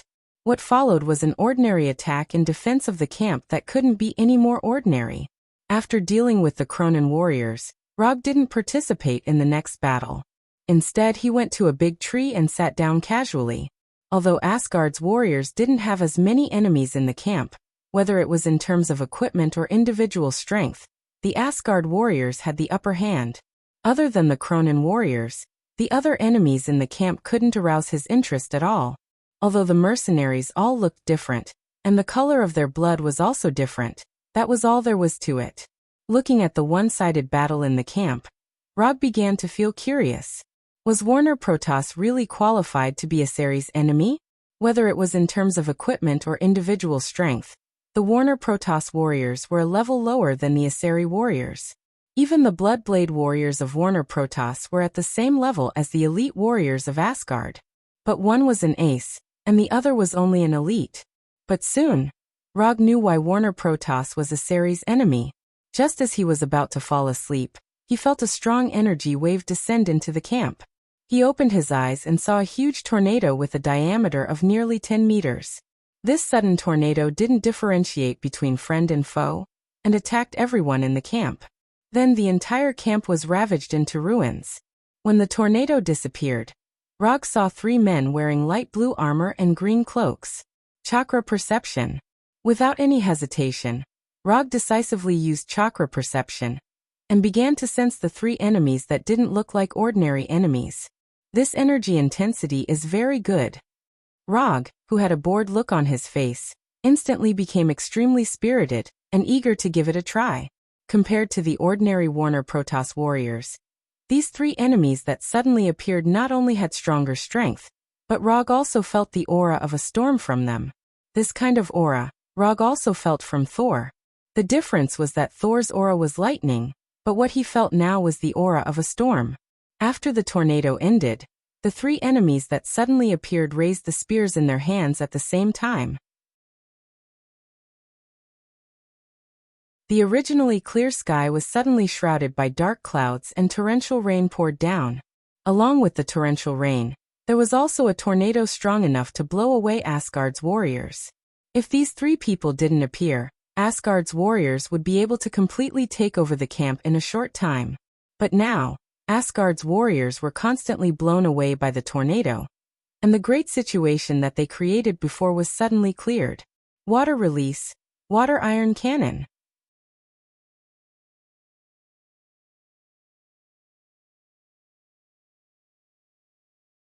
Chapter 98.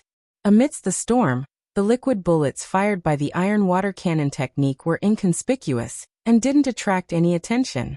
However, in the next second, the enemy in the middle was sent flying, and the light blue spear in his hand was also thrown to the side. The moment the enemy was sent flying, the storm that was like a natural disaster instantly disappeared, as if everything that happened just now was just an illusion. Looking at the enemy that was sent flying, Rog slightly frowned. He had originally thought that this liquid bullet would be able to take the enemy's life and complete a surprise kill. But in the end, the liquid bullet fired by the iron water cannon technique sent the enemy flying, and then left a fist-sized dent in his chest armor. The iron water cannon technique, known for its penetrative power, was blocked just like that. After the storm stopped, Hogg led the Asgard warriors out of the camp and quickly came to Rog's side. These are the 3 Storm brothers of Warner Protoss. From left to right, they are Fry, Ford, and Freya. They are the descendants of Njord. They control the power of the storm, and the 3 of them are extremely good at fighting together. They are famous among the Warner Protoss. Hogan briefly introduced the 3 Storm brothers. Then what's the situation now? When Hogan led the Asgard warriors out of the camp, the 3 Storm brothers also reorganized their team. But they didn't let the Warner Protoss warriors launch an attack. Instead, they let the team stay in front of the camp's gate. King against king, general against general. It seems that they intend to use the method of battle formation to determine the outcome of this battle. Although Rog didn't experience the so-called battle formation, after seeing the 3 Storm brothers take the initiative to walk in front of the battle formation, he immediately understood the meaning of battle formation. Using the result of the battle between the 2 generals to determine the outcome of the battle.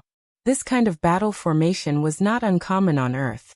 From the development of Earth civilization, this kind of battle formation might have been passed down to Earth by Asgard. 1 against 3? Go, I'll support you in spirit. After that, Rog silently took a few steps back and made an inviting gesture to Hogan.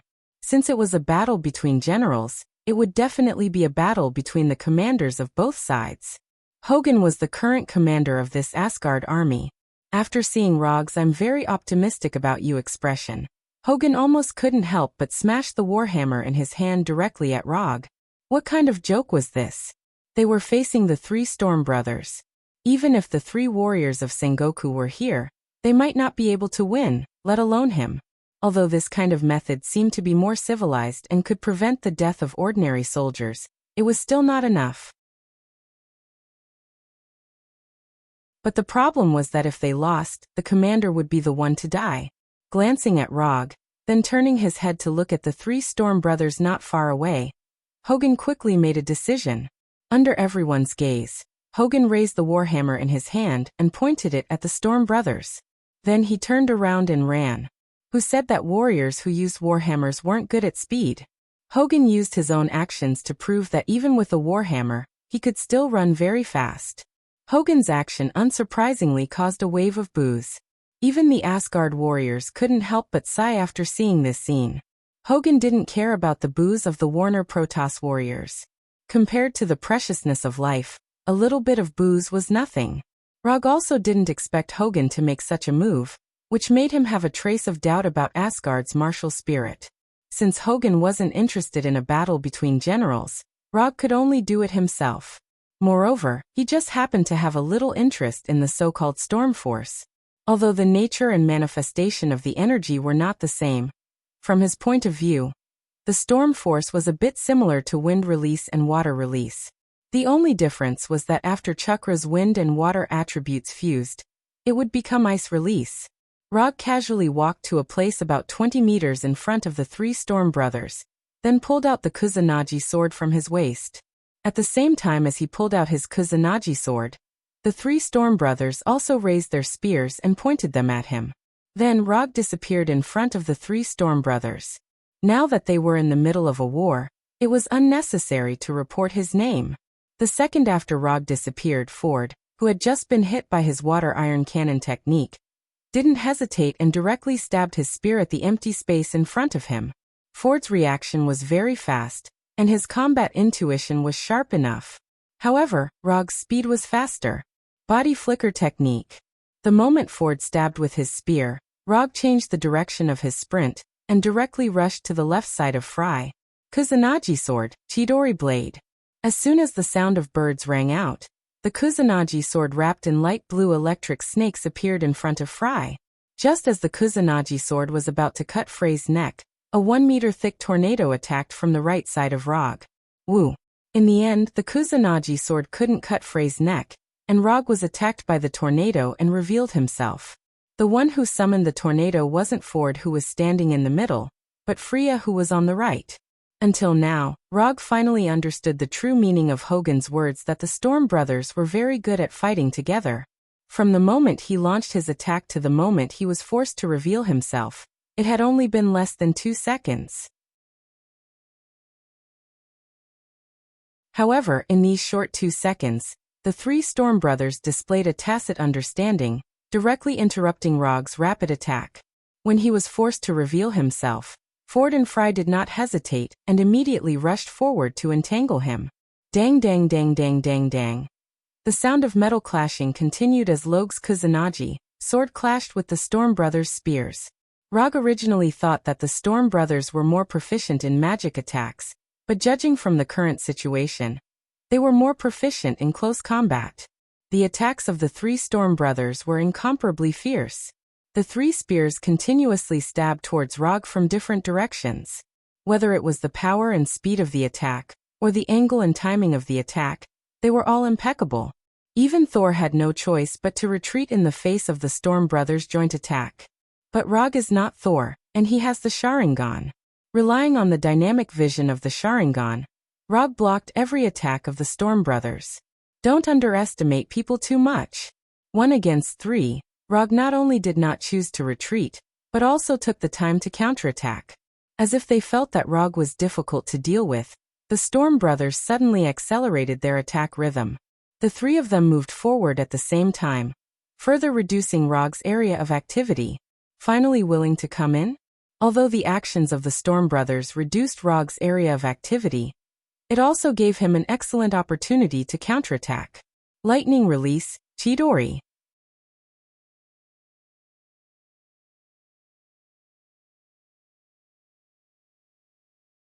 Chapter 99.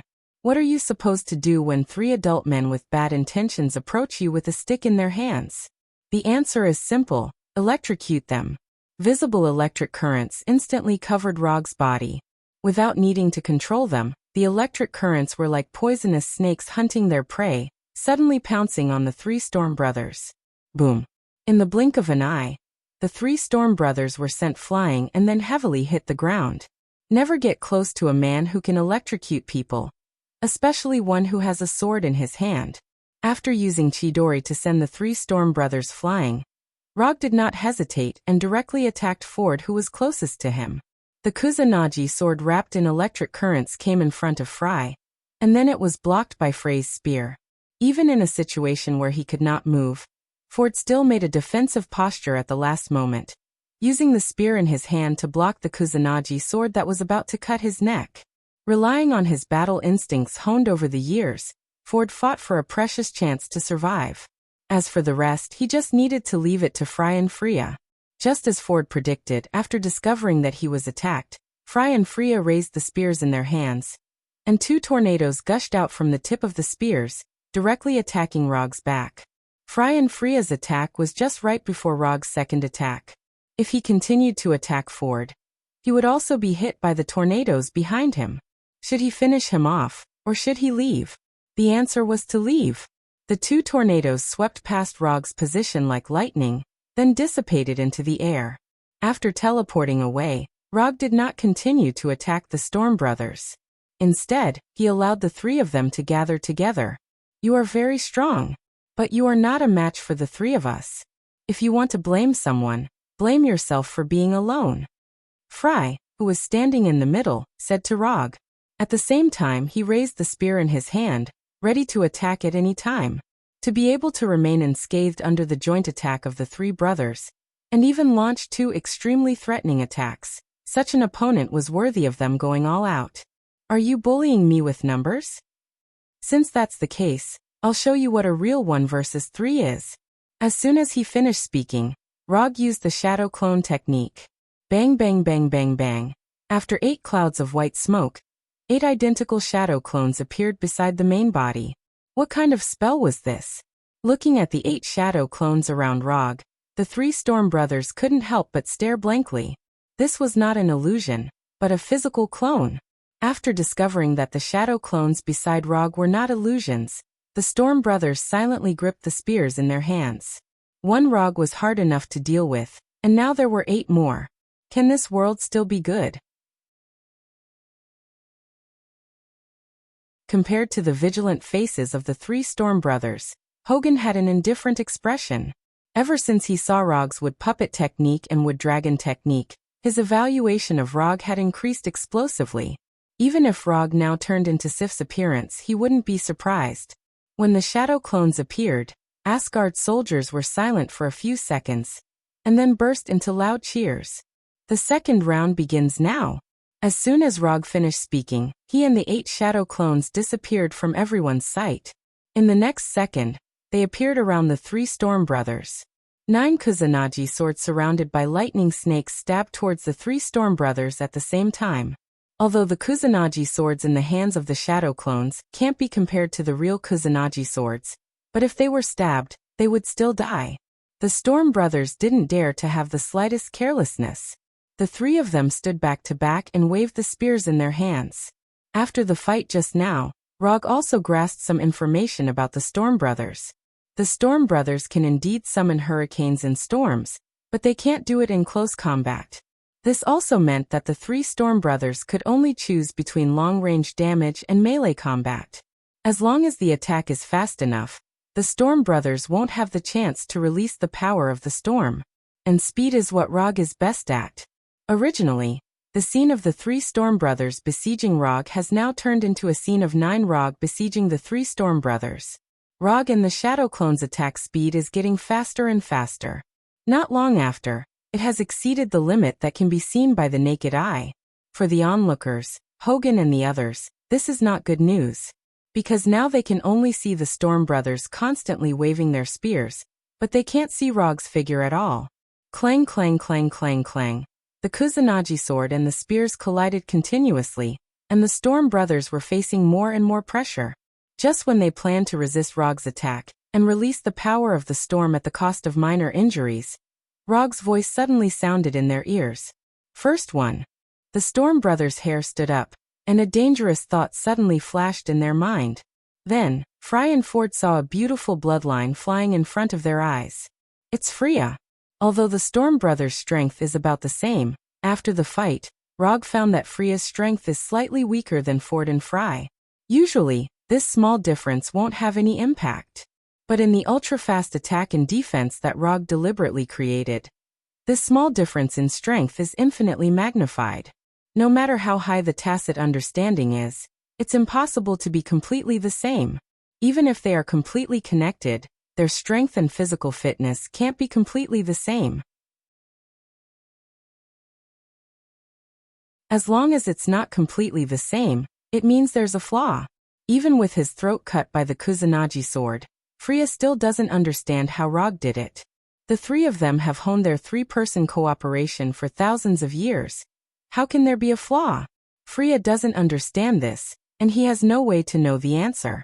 After killing Freya in a flash, Rog directly set his eyes on Ford. Pick the soft persimmon. Beat the enemy to death. Since Freya is dead, Ford is the soft persimmon. However, just as Rog changed his target, a tornado far stronger than before appeared in an instant, and he and his shadow clone were both blown away. The tornado, with a diameter of tens of meters, was like a crazy dragon that went out of control. The sky was instantly covered by black clouds, and the whole world seemed to have entered into darkness. Torrential rain poured down, and the giant tornado became bigger and bigger.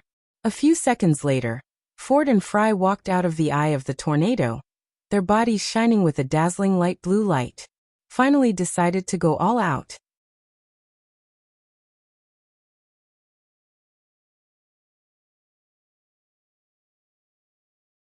Chapter 100. Just by looking at it, one could tell that Fry and Ford were going to fight to the death. How domineering. No, that's not right, it's energy leaking. The light blue light shining from their bodies was not a visual effect, but a real, almost solid energy. In the apocalyptic scene, two men with spears in their hands walked out, their bodies glowing. As long as one's IQ wasn't blown away by the hurricane, even a fool could tell that they were angry, and very, very angry. Therefore, after seeing Fry and Ford showing such a domineering aura, Hogan didn't hesitate and immediately ordered the Asgard soldiers to retreat. As for Rog, Hogan felt that he didn't need to be reminded. Rog wasn't surprised by Fry and Ford's violent reaction. Although he didn't know how long the three Storm brothers had been together, from their age, he guessed that they had been together for at least a few hundred years. Not to mention the death of their brothers. Even if it was their pet dog that had accompanied them for hundreds of years, they would still go crazy.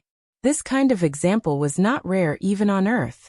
Rog remembered very clearly that there was a man named John who killed a total of 377 people, because his dog was killed. Among them, there was no lack of inhumane killings with pencils.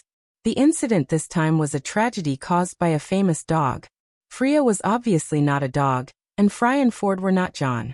But in any case, it was normal for Fry and Ford to have some violent reactions.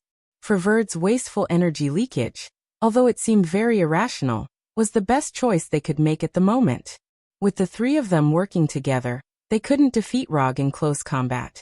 What's more, they were now one less person, so after Freya's death, Fry and Ford completely gave up the idea of fighting Rog in close combat. The rain was like a full moon, accompanied by the hurricane that could blow people away. The original hot-blooded battle instantly became miserable and sad.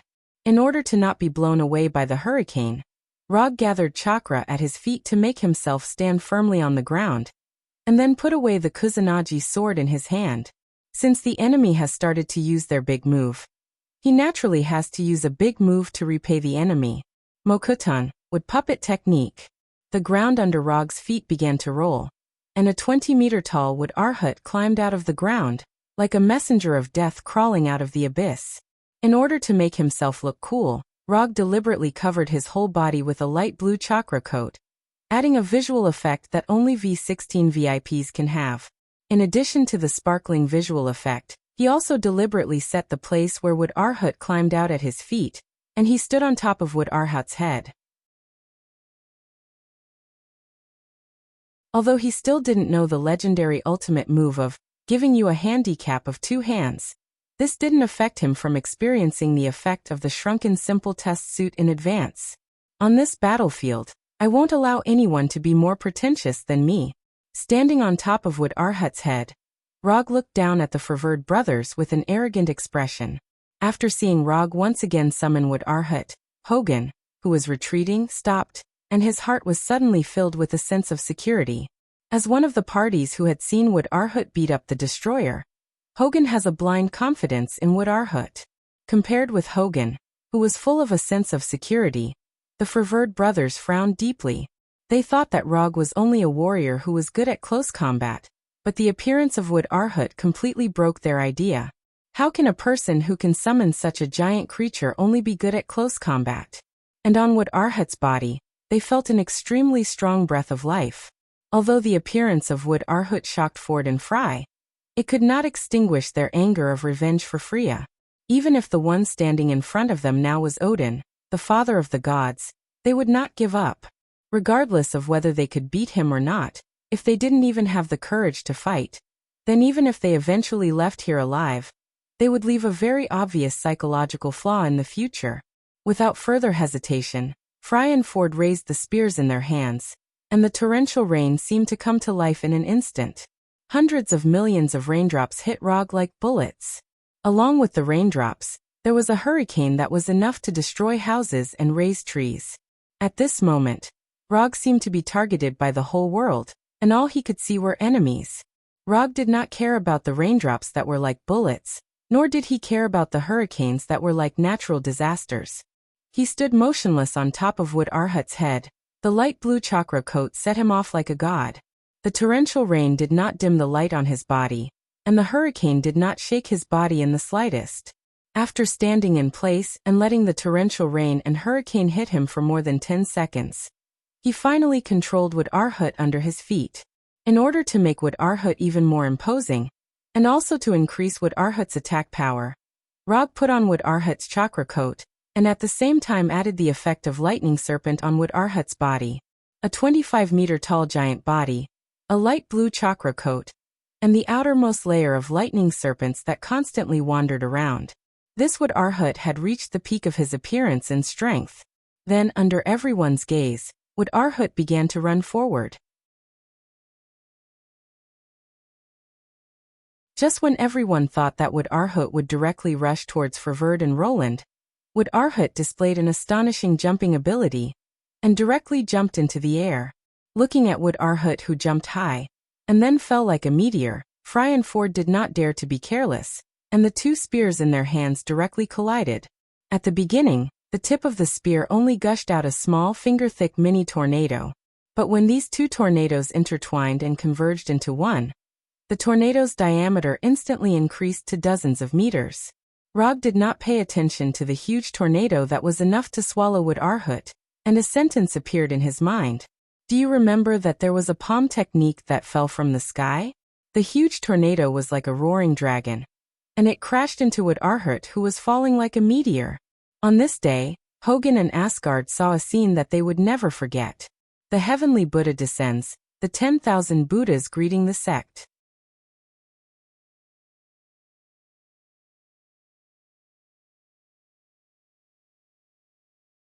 Chapter 101. Although the warriors of Asgard and Warner Protoss didn't know what a Buddha was, it didn't affect their shock at the scene in front of them. A 20-meter-tall behemoth broke through the obstruction and attack of the giant tornado, and descended from the sky in a domineering manner. Relying on gravity and Rog's burst of chakra, Wood Arhut emitted a blue light and had electric snakes coiling around it. He stretched out his right hand and pressed down on Ford and Fry with his huge palm. Boom! A huge sound like a nuclear bomb exploding suddenly rang out, and the entire ground shook violently. When the shock wave from the explosion completely dissipated, Hogan and the others could finally see the scene in front of them clearly. The 20-meter-tall Wood Arhut stood proudly, and in front of Wood Arhut was a deep pit with a diameter of tens of meters. Although they couldn't see Ford and Fry, it wasn't hard to guess the fate of the two brothers just by looking at the blood stains on Wood Arhut's right hand and the two broken spears that pierced into his palm. With just one palm, he completely wiped out the two famous Warner Protoss brothers, Fry and Ford. The three Storm brothers were all dead. Whether it was Hogan and the others, or the warriors of Warner Protoss, they couldn't believe the scene in front of them. Wasn't this a little too crazy? They were the descendants of Poseidon Njord.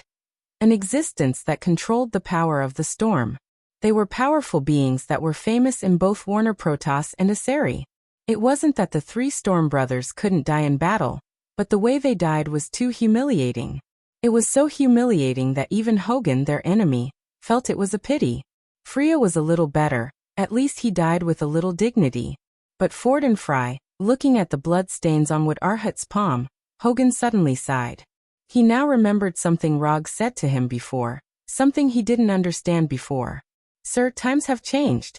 The times have really changed, to the point where even a veteran like Hogan had the idea of retiring. Although they couldn't accept that Fry and Ford died in this way, the warriors of Warner Protoss still fulfilled their traditional promise, put down their weapons and admitted defeat. When the warriors of Warner Protoss put down their weapons and admitted defeat, the mercenaries they hired suddenly betrayed them. We're just here to make money. What does glory have to do with us? For these mercenaries who used to be space pirates and wanted criminals, glory was worthless. So they decisively chose to retreat, or in other words, escape. Hundreds of mercenaries suddenly scattered, running in different directions in twos and threes. The actions of the mercenaries undoubtedly gave the warriors of Warner Protoss a slap in the face, completely trampling what little glory they had left. Thus, a battle between the warriors of Warner Protoss and the mercenaries broke out. The warriors of Warner Protoss picked up the weapons on the ground, and then pointed them at the mercenaries who were their comrades a dozen seconds ago. Although the warriors of Warner Protoss didn't have as many mercenaries, in terms of actual combat power, each of them had the strength to take on a few mercenaries. The warriors of Warner Protoss used their actions to prove the huge gap between professional soldiers and amateur soldiers. The warriors of Asgard didn't intervene in the civil war between the warriors of Warner Protoss and the mercenaries. They just lined up near the camp, and then silently watched the scene in front of them. Under the huge gap in strength, the mercenaries didn't last long. After more than 10 minutes, the commander of Warner Protoss came in front of Hogan alone, and handed the weapons stained with the blood of the mercenaries to Hogan. After Blockhead Arhut killed the two brothers Ford and Fry, Rog directly sat on top of Blockhead Arhut's head, and began to think about a serious problem. Although the storm power of the three Storm brothers wasn't particularly strong, it had a very obvious nature of natural energy. Whether it was the tornado or the rainstorm, it wasn't the power of the three Storm brothers themselves. What they did was to use the storm power in their body to trigger the resonance of natural energy. And then through the manipulation of natural energy, they created tornadoes and rainstorms that were far stronger than their own energy. Although Rog didn't lack chakra now, compared to the natural energy that filled the whole world, the amount of chakra he had was not worth mentioning. Originally, he planned to practice Sage Mode after his chakra reached the level of Nibi or Sambai. But the appearance of the three Storm brothers made him plan to advance his plan. The Sage Mode inheritance can be chosen from Mount Mayaboku, Ryuchi Cave, or Shikatsu Forest. The exchange price is 400 ninja coins. The price of Sage Mode wasn't high, and he still had 256 ninja coins. If he wanted to exchange, as long as he was willing to spend a few months or half a year, he could get the 400 ninja coins needed for the exchange. To exchange or not to exchange, that was the question. After thinking about it for a few minutes, he finally made the decision to advance his plan. Since he had to exchange sooner or later, he might as well solve this problem before returning to Earth. Mastering Sage Mode earlier was also a good thing for him. After night fell, Hogan and Rog received the latest information from Thor and Fandral. Like them, when Thor and Fandral attacked the camp, they also encountered the reinforcements sent by Warner Protoss.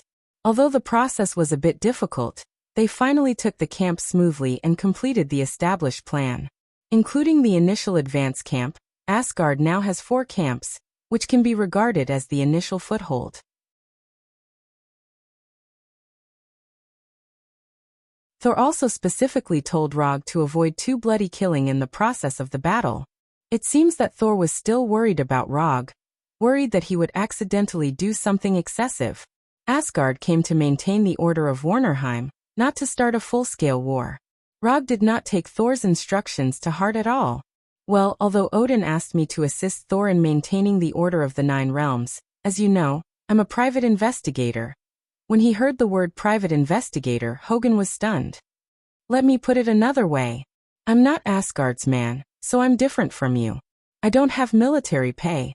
Therefore, in the upcoming battle, I hope that we can cooperate in another way. Although Hogun looked like he only knew how to fight, when he heard the word military pay, he immediately clenched the wallet on his belt. They had not known each other for a long time, so if it was about borrowing money, then forget it. Although Hogun did not speak, Rog understood what he meant. I don't want to borrow money. What I mean is, if you need me to fight in the next battle, you can commission me. My fee is very cheap, especially for you. I can give you a discount you can't imagine.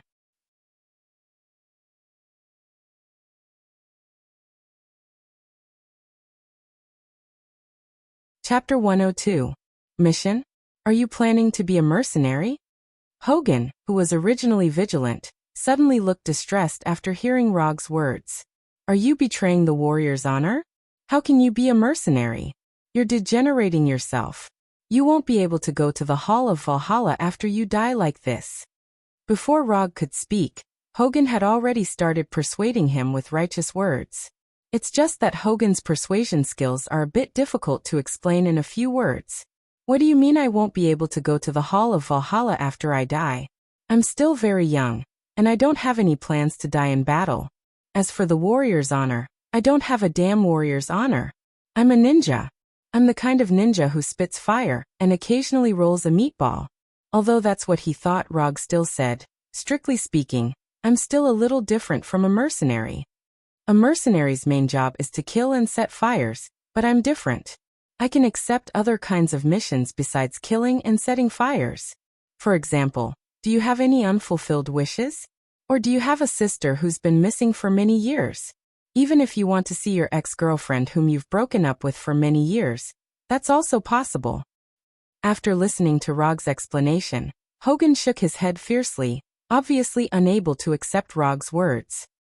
Either you give me the military pay I deserve based on my current strength, or you give me the military pay I deserve.